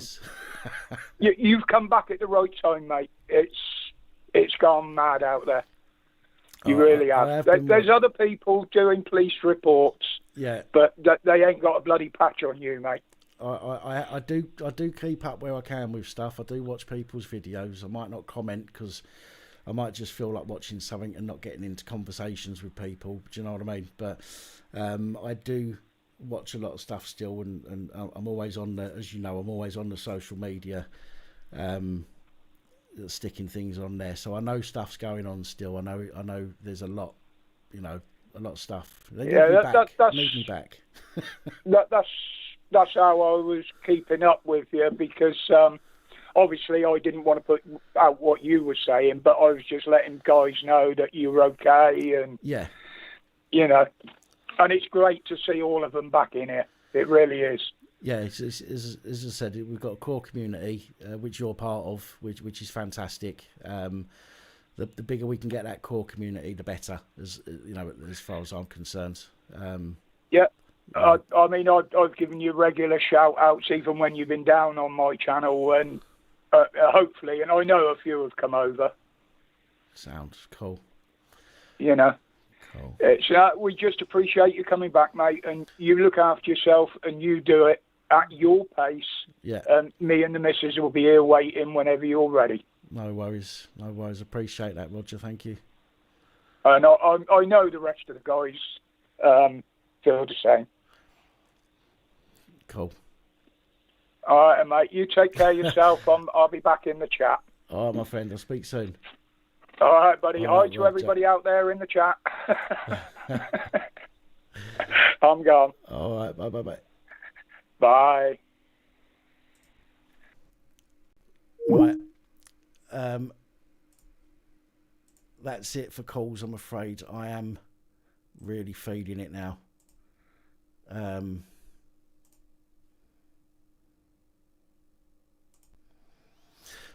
So forgive me if you wanted to call through. I'm sorry, but I'm really feeling it now, and I will have to get off very soon. Oh,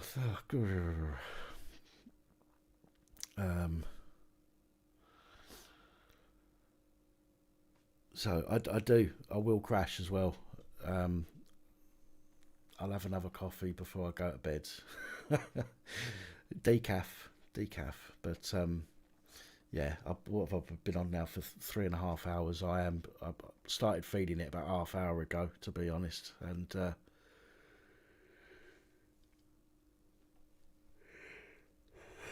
oh, Jesus. But thank you all.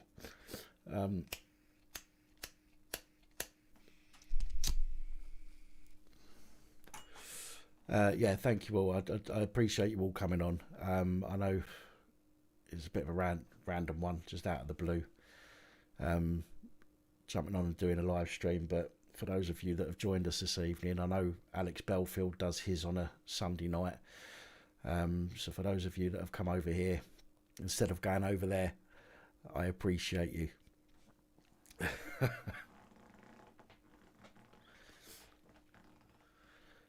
Peter from Westcliff-on-Sea. I used to live in Westcliff for a while. Electric Avenue. Sorry, Lynn. My apologies.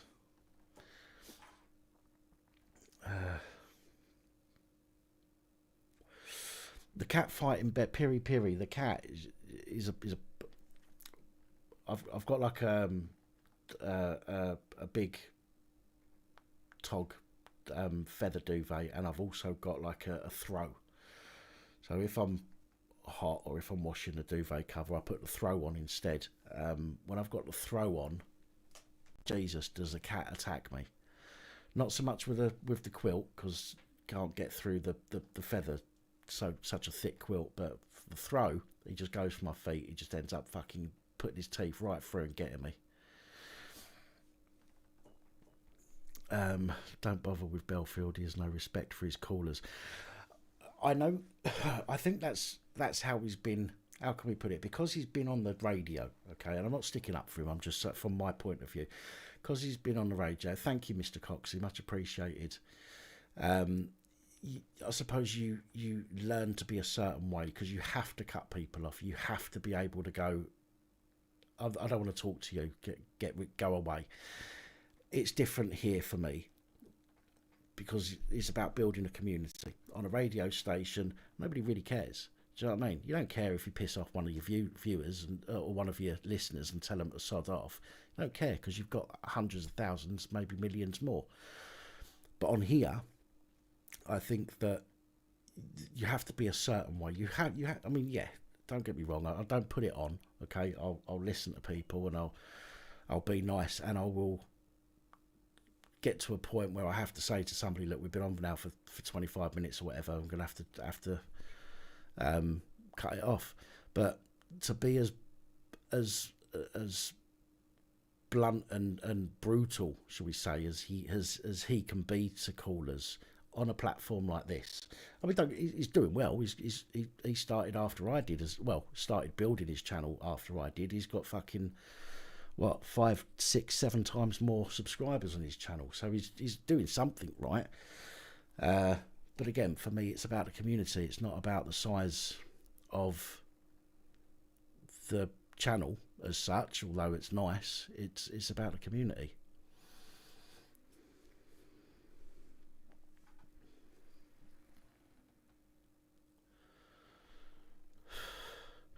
I don't have any egg cups.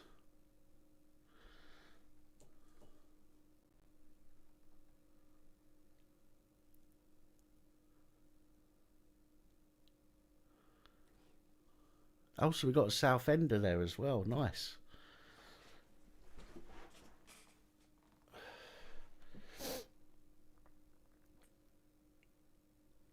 Yeah, you probably noticed me fidgeting quite a bit and moving around. It's because my legs starting to ache.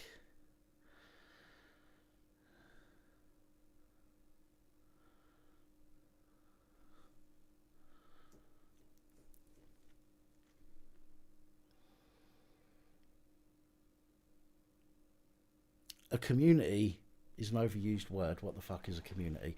I see the community as being a group of like-minded people, specifically coming together to discuss like-minded issues. That's what I see a community as. Oh, is that you, Janine? Oh, I didn't realise it was you, sorry. Priory Park, used to go fishing over there when I was a kid. I stole a duckling from there as well.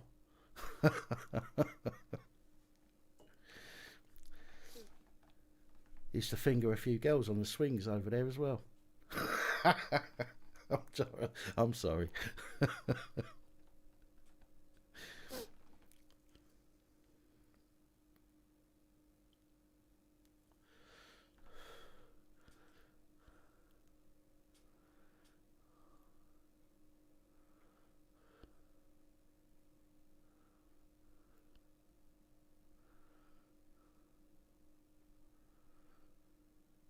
Thank you, Kaz. Take it easy. Thanks for jumping on.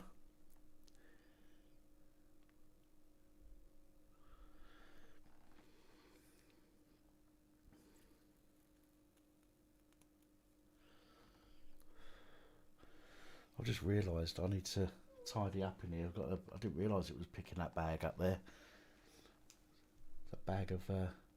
I've kind of moved things around a bit. I've changed my monitors. I've got 2 small monitors that I was using, and there was a point where I was using the 2 small monitors, two big monitors. Then I bought another monitor which wasn't the same size as these 2. It was widescreen but shorter, so then I had to buy another one. So I've got 3 the same size, and I've moved them all around a little bit to the left, which means you're facing this way rather than facing backwards towards the teddies. But I need to tidy up a little bit.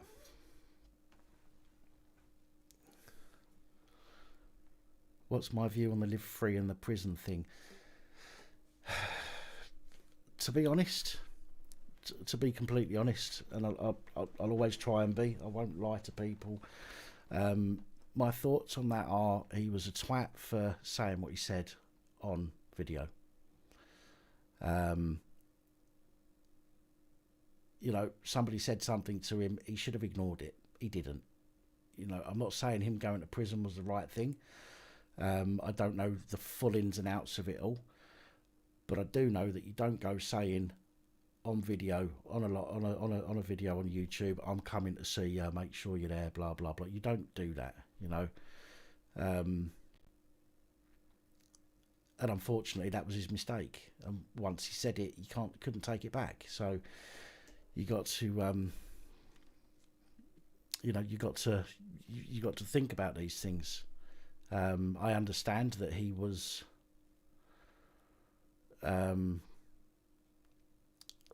upset at the time. I understand that, and we all say things, you know, when we're upset, but you don't go doing it on a video.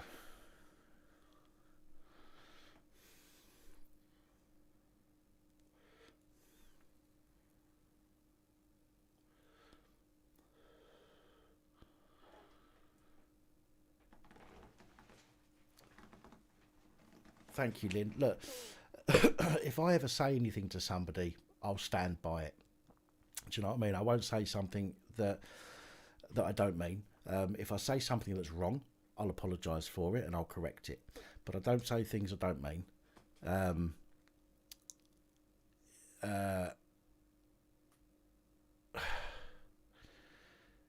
If I've got something to say to somebody, I'll generally say it to them face to face or personally. I won't go doing it on a video.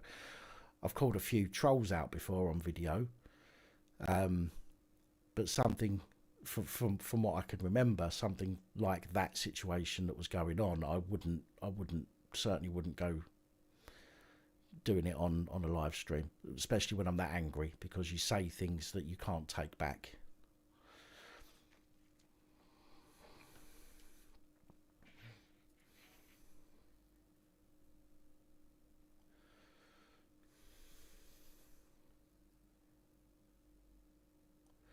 How old Smudge?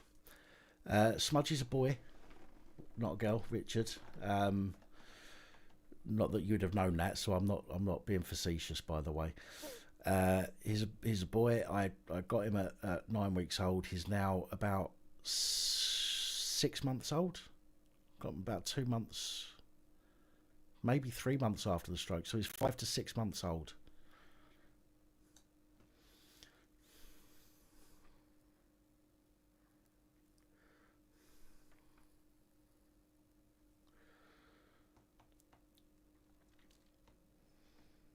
He's Joe Public's criminal behavioural order. So he's got a CBO that prevents him from filming. I thought he got that overturned. I mean, I may be wrong. My brain's a little bit hazy from before, but I thought he got that overturned by getting some solicitors involved.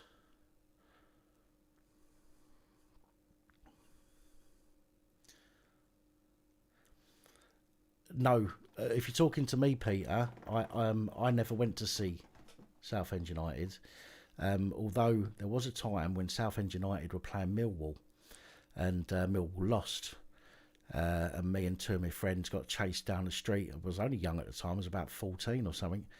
I got chased down the street by a load of Millwall fans looking for a fight, grown men, right? And like I said, I was about 14 at the time. I had to hide underneath a van.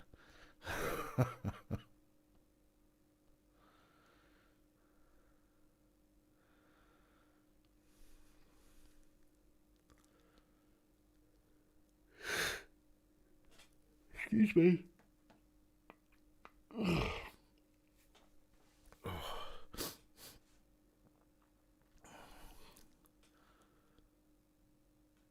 Hello, Alf and Sue. How you doing? Nice to see you. I'm afraid you've caught me towards the end of the stream. I'm going to have to get off very, very shortly. So forgive me. So he's still fighting it now as he went to High Court. They upheld it. I'm surprised they upheld it, to be honest. I am surprised.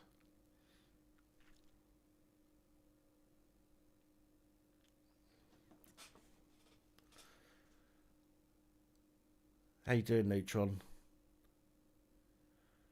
Cressida Dick is doing a great job. Now, I know you're being facetious.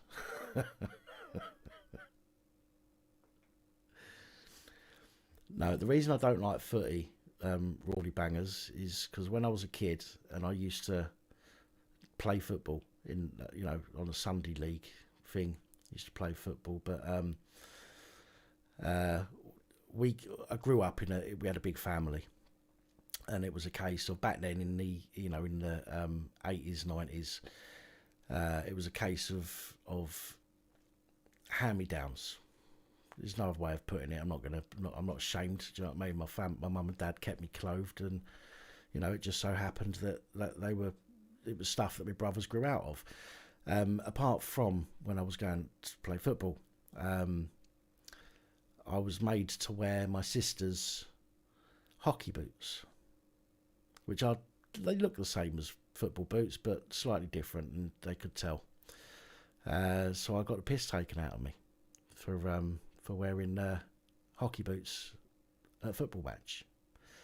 So I was there for a few months and whatnot, but I ended up giving up, and I just don't really like football since.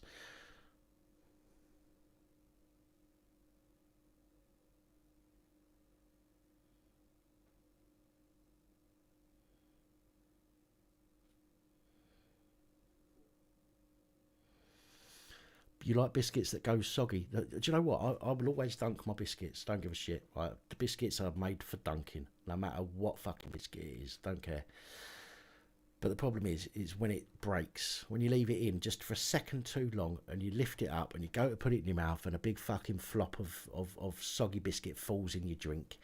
It's great. It's not a problem till you get to the last, say, quarter of the cup, and you start drinking it, and you get a lump of soggy biscuit hit the back of your throat. Not nice.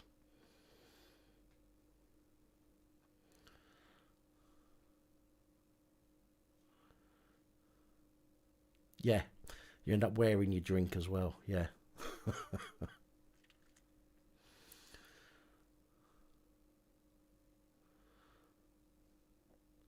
Teacher tried to make you wear his swimming cosy. Shit. Oh, mate. I don't envy you.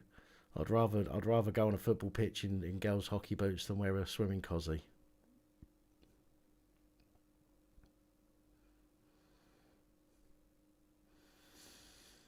Try dunking a cat biscuit. Cat biscuits just swell up like dog biscuits. They swell. They don't break apart. I used to use them when I used to go fishing. I used to go carping. I used to use dog and cat biscuits, but yeah, it's no good. They just swell up. They don't break. Try pouring the tea on the biscuit. Most of the footballers are dropping like flies. Yeah.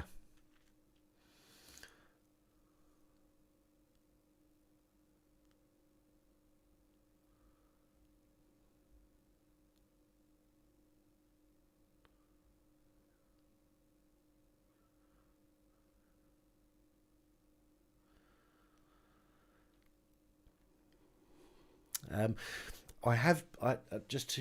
not sure if he's watching or not, but I have been invited over to Spain for Christmas by a follower.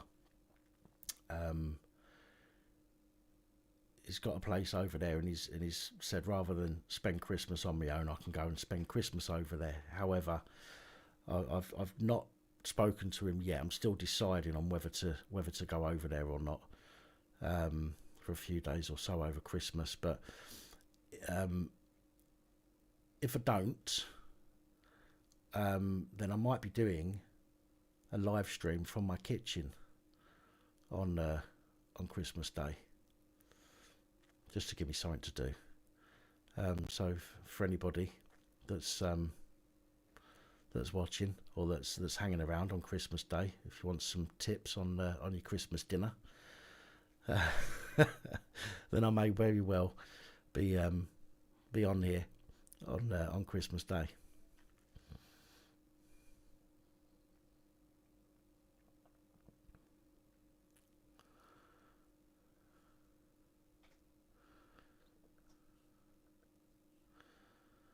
Post-apocalyptic cooking.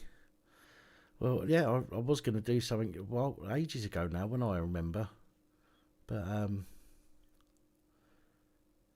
yeah, I can't remember what it was all about now. My brain's a bit patchy.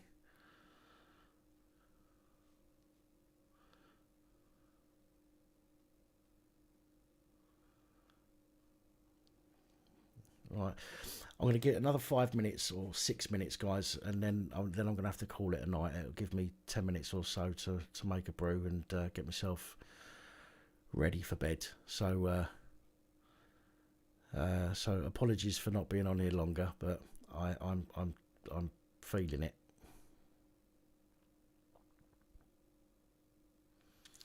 We were going to have a barbecue. Yes, we were. Yeah, I remember that as well.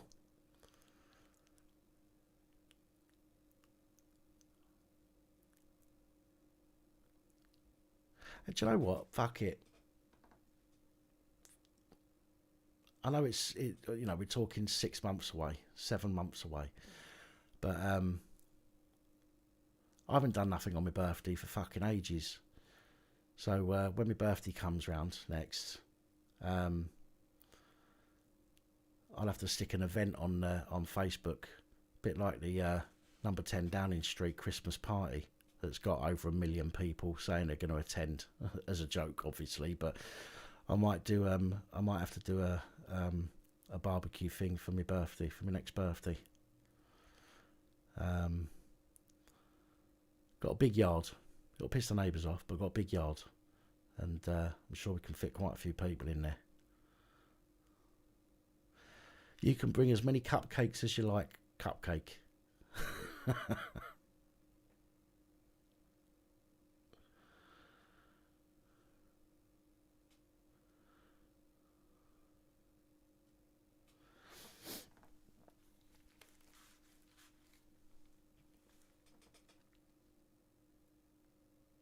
Yeah, I said it at the beginning of this live stream as well. For anybody that's on now that wasn't at the beginning, I will tomorrow, hopefully, if I'm waiting for something to arrive in the post that I've ordered.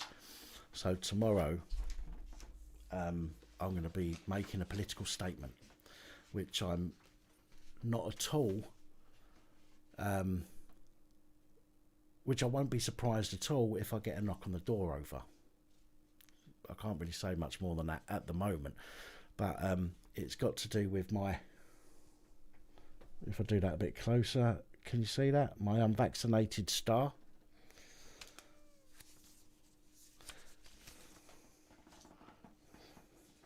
I've got a little one as well. And my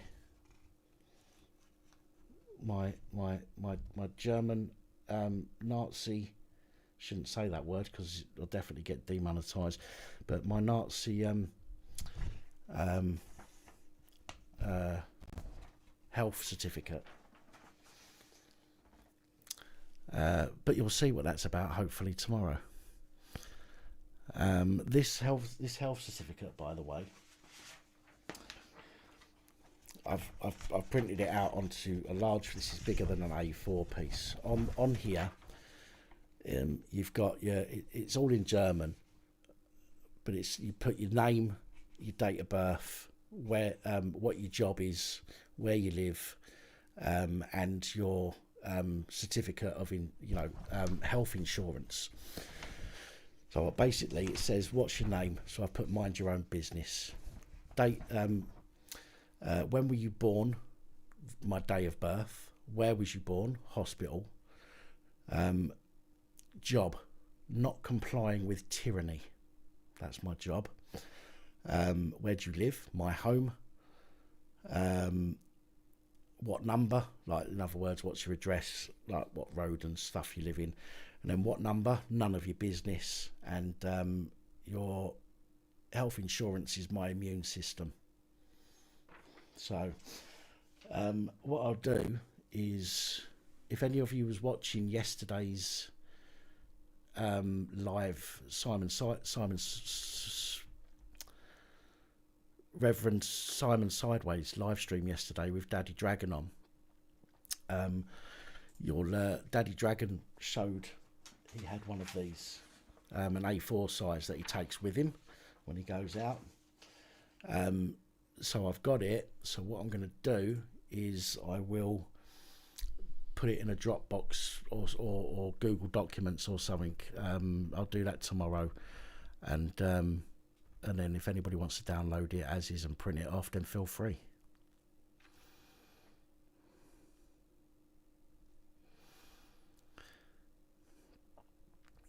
So I don't know what time it will be. It depends if this thing that I'm waiting for arrives tomorrow. Then I've got to do something with it. And it's not a sex toy. I've got to wait for this thing to be delivered. Then I will do what I need to do with it. Do what I need to do with that paperwork, and then I'll do a live from my mobile phone.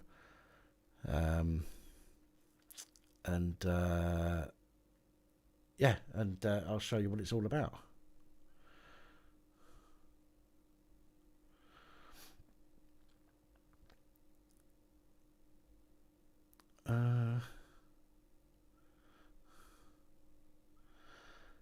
Who are you talking to, Josie? I can't see an Abigail Slate on there.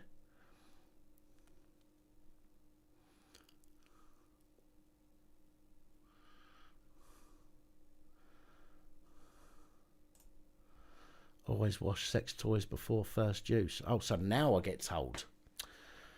Fucking hell. Pap may have a visit from the Thought Police. Yes.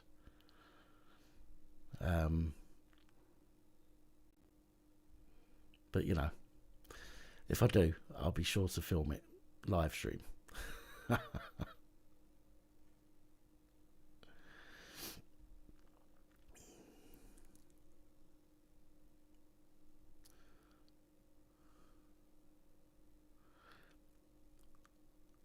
Up a bit.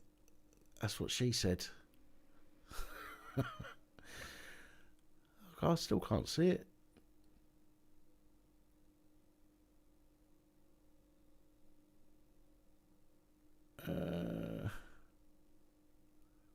Oh yeah.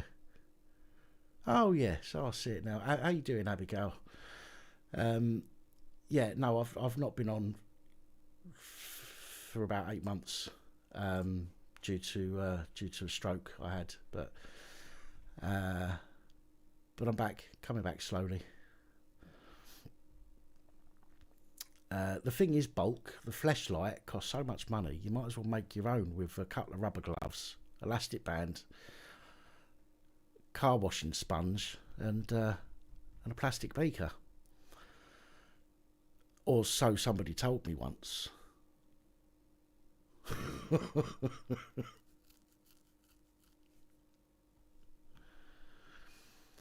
How you doing, Crinkle? Is your name actually Crinkle, or is that just do you just use that because of all them clothes in the background at yours? Are they all crinkled?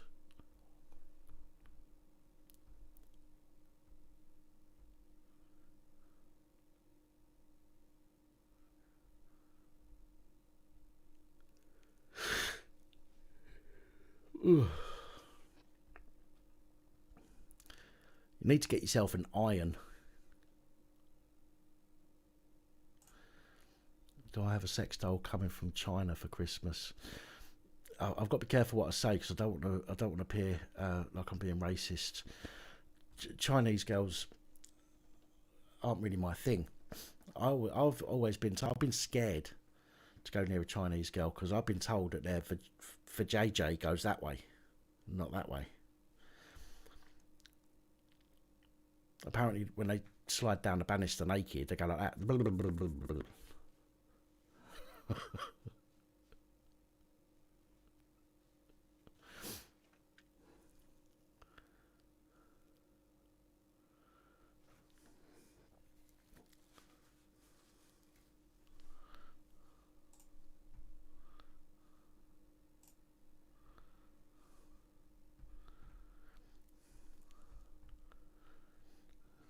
Yeah, I'm not sure I'm going to subscribe, Crinkle. I'm not sure. I'm not, you know, I don't mean to be horrible, but I'm not sure it's it's my kind of thing. But I will come and check out one of your videos at some point.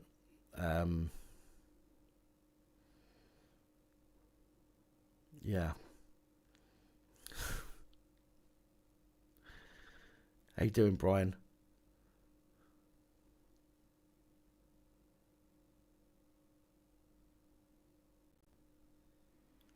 Are people coming on because Alex Belfield's finished?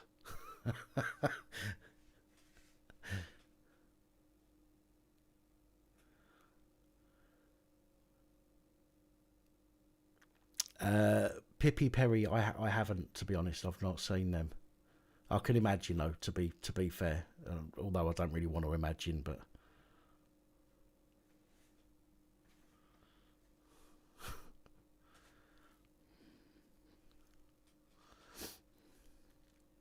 Have you seen the robotic dolls that are so childlike it's eerie?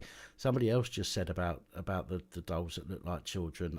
I've not seen them, although I have seen the ones that are being made generally in China, aren't they? So they've got the Chinese look about them, but they make them look like the you know, like the, what's it called? How do you pronounce it? I don't know how to pronounce it. Hentai. I think you know what I mean. And they always look young in those things, and it's almost like they're modelling it off of off of that. So they do look very young.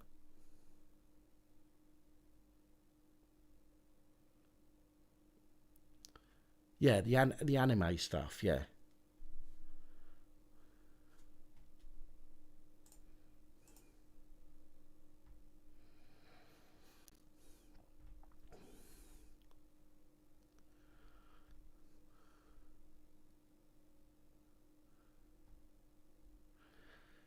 Big up the BBC. Henry, don't come on here saying things like big up the BBC, because you're going to get raped by people for saying that.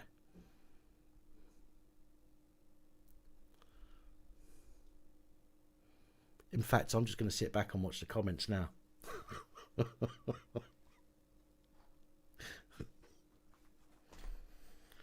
Kringle.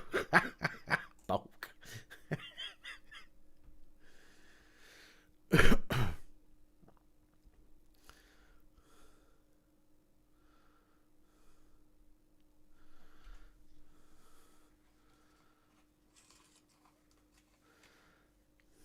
Didn't I like Basil 40? What's that got to do with anything, Henry?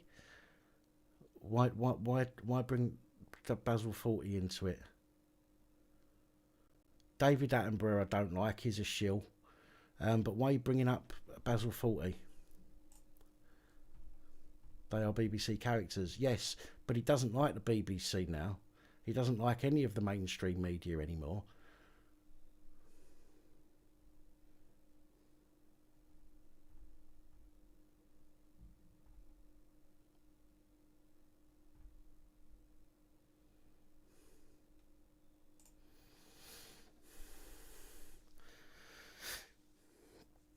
Thank you, Kaz. YouTube is mainstream media now. Well, the fact that everybody keeps getting censored on here, yes, I'll agree with you. It's mainstream media because it's only allowed one narrative.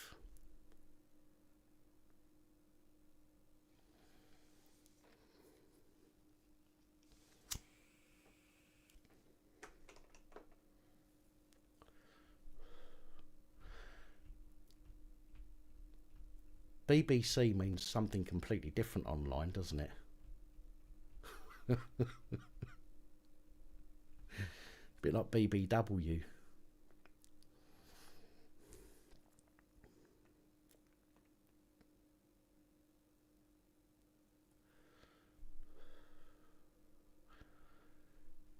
Henry is the product of BBC. Are we talking about the BBC or the BBC that you find online if you type in BBC?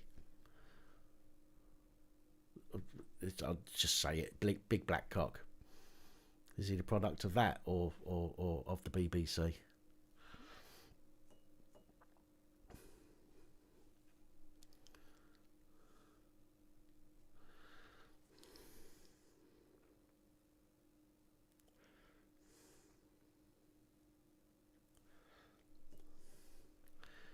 Crinkle, question for you. Have you got any tattoos?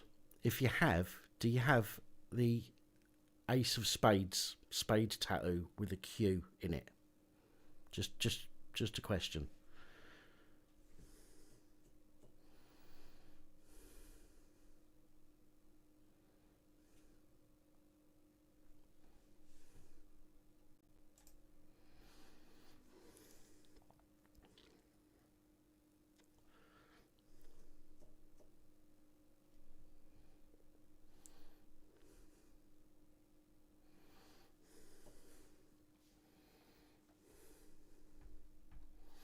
It looks like some people know what that means.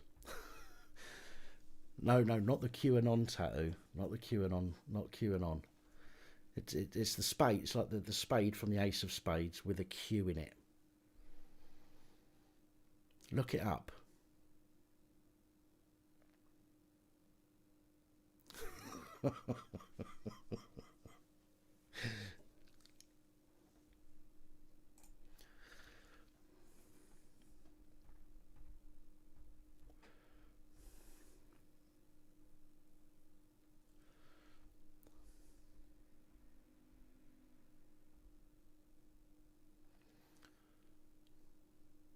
Right, guys, I'm going to leave it there, I'm afraid.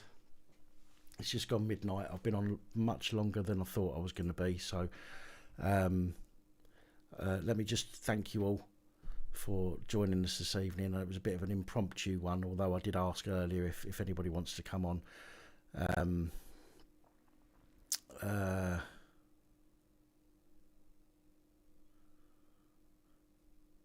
Your ex had the Ace of Spades. It's just the spade, okay, like the pack of cards spade with a Q in it.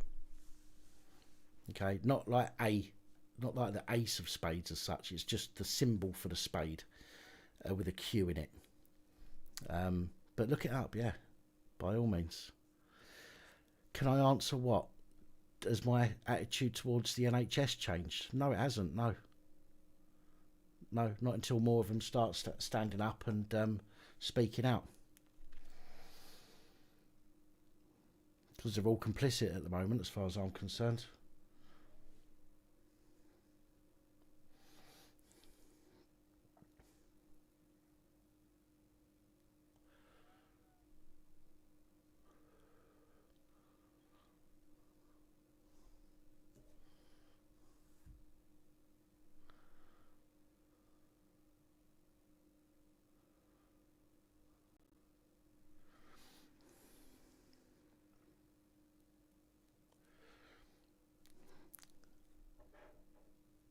He just had the spade symbol. It might be it might have a different meaning if it's not got the Q in it. It might have a different meaning, but still, check it out. After they saved my life, they'd done what they were supposed to do. Henry, they've done what they were supposed to do. It's the same as the police. If the police do what they're supposed to do and stop overstepping the mark and doing stuff outside of their remit, they'd have a lot more people that respect them.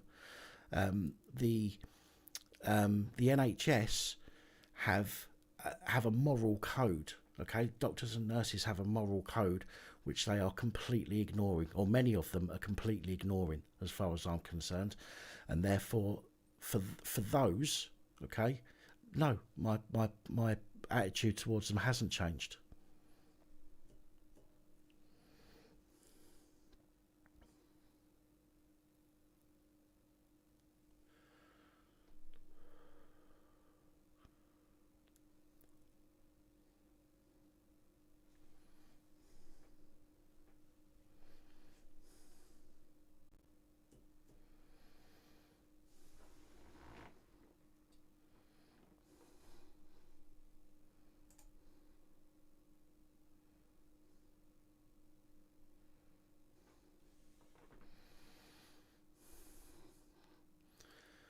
What do you mean, how so? We've talked about this so many times. Crinkle, we've spoke about this so many times. The the hospitals have been complicit. Okay, if you're in the army and they give you an order that you don't agree with, okay, you can turn around and say, no, I'm not following it, if it goes against your moral code. Okay, but yes, bulk, exactly. the police and the NHS and every other fucker in a position of in one of these public positions, public office, so to speak, they all have a moral code which they should be sticking by, but they completely fucking ignore it. Okay, for what? For their wages. For their wages. Fuck it off. Who cares? I'm not being funny, but what's more important, money or your integrity? As far as I'm concerned, my integrity is worth more than fucking money.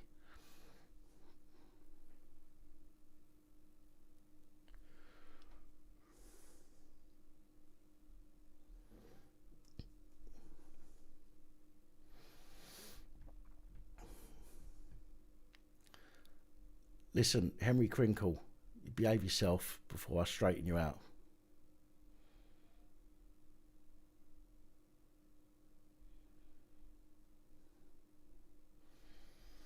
Complicit in what? The lies. You might, okay, you personally might not believe all of the lies, but they have lied about people that have died. They have lied about not giving DNRs. They have lied about putting COVID on death certificates when it's been something else. They've lied. They've lied. Simple as. Even now, this Omicron moronic variant hasn't put a single person in hospital, okay, and yet not hardly anybody is speaking out about it and saying, hang on a minute, the government are going fucking stupid right here, okay? They don't need to be doing this because there's nobody coming into the hospitals to be treated, for Omicron.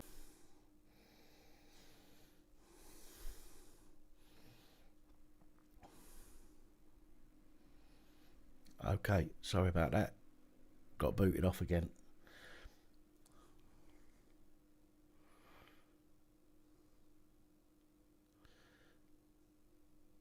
No, it's not nonsense. You believe what you believe, and I believe what I believe.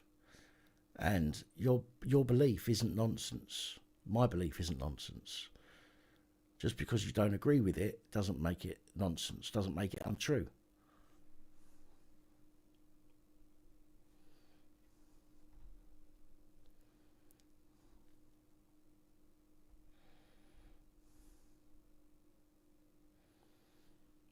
You can prove what? That they're not lying to us. No, you can't.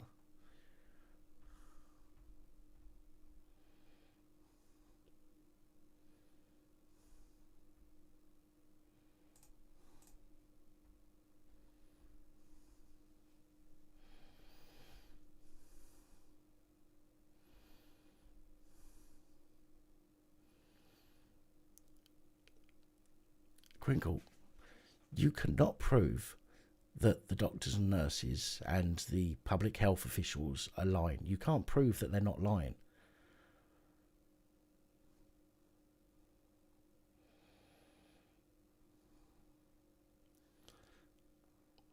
Listen, let me put it this way. The evidence is what the government are allowing us to see, okay?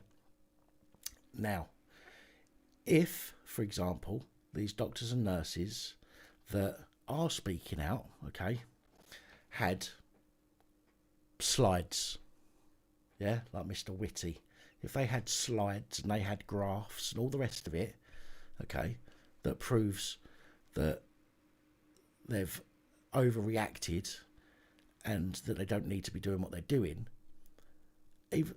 you'd still say that it's bullshit. All you're going on is what you're told. Yeah?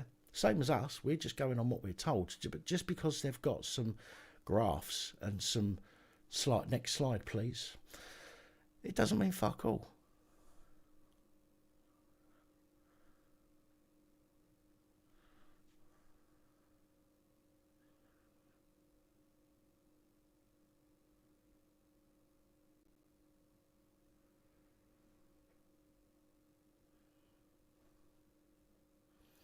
You'll pull out all the evidence.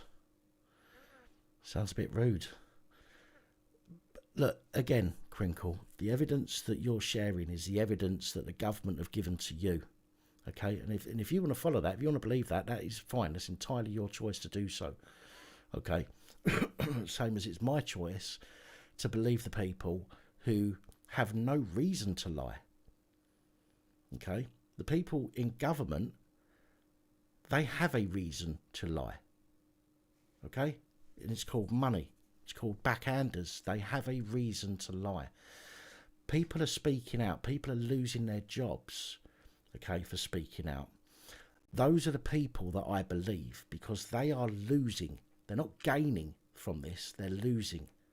Now, why would they go out of their way to lose their job, to lose their money, to lose their income, potentially lose their house? Why would they go out of their way to do that? You'd be more inclined to go out of your way to lie for a bit of a backhander, for a few extra noughts on your bank balance. Do you know what I'm saying? But anyway, no, I'm not taking another phone call tonight. I'm fucked. Not tonight. I was going to come off 10 minutes ago, and I've already been kept on for another 10 minutes. So, excuse me. I'm going to leave it there, folks. Listen, much appreciated to all of you again. You know, I appreciate every single one of you. I appreciate your opinions. I appreciate you ringing in, and I appreciate you sticking by the channel while I've been away. So thank you for that. And I'm going to call that a wrap. I will, however, hopefully be doing a brief live stream tomorrow from my phone, just to hopefully, if this thing arrives tomorrow, and it should make you smile a little bit anyway. So so we're going to leave it there. Thank you, Molly. It's nice to see you. Good luck with the channel, the new channel. I will be over there because I do like watching the paranormal stuff. I will be over there, not to pervert you, honestly. It will be genuinely to watch for the ghosty stuff. So make sure you're in front of the camera rather than behind it.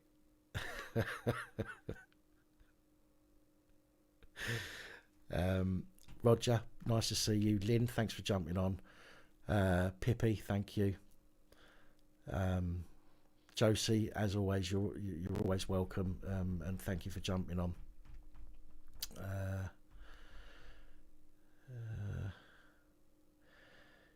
You too, Brian, thanks for jumping on.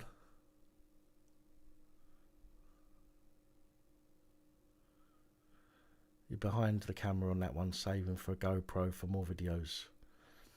I'm not going to fucking watch it then if you're behind the camera. There's no point in watching it. It'll be a difficult wank, that one. Oh, I said that out loud.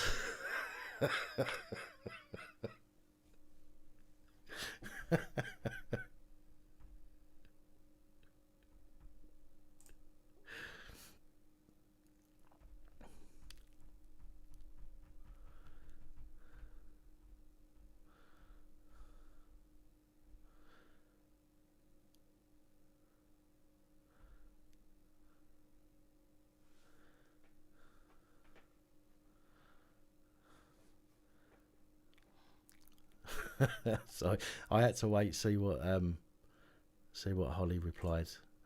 But there we go. Right, that is it. I am off. There's the end stream button. Love you all. Hopefully see you on tomorrow night for a brief, when I say brief, I do mean brief, live stream. But until then, good night. God bless.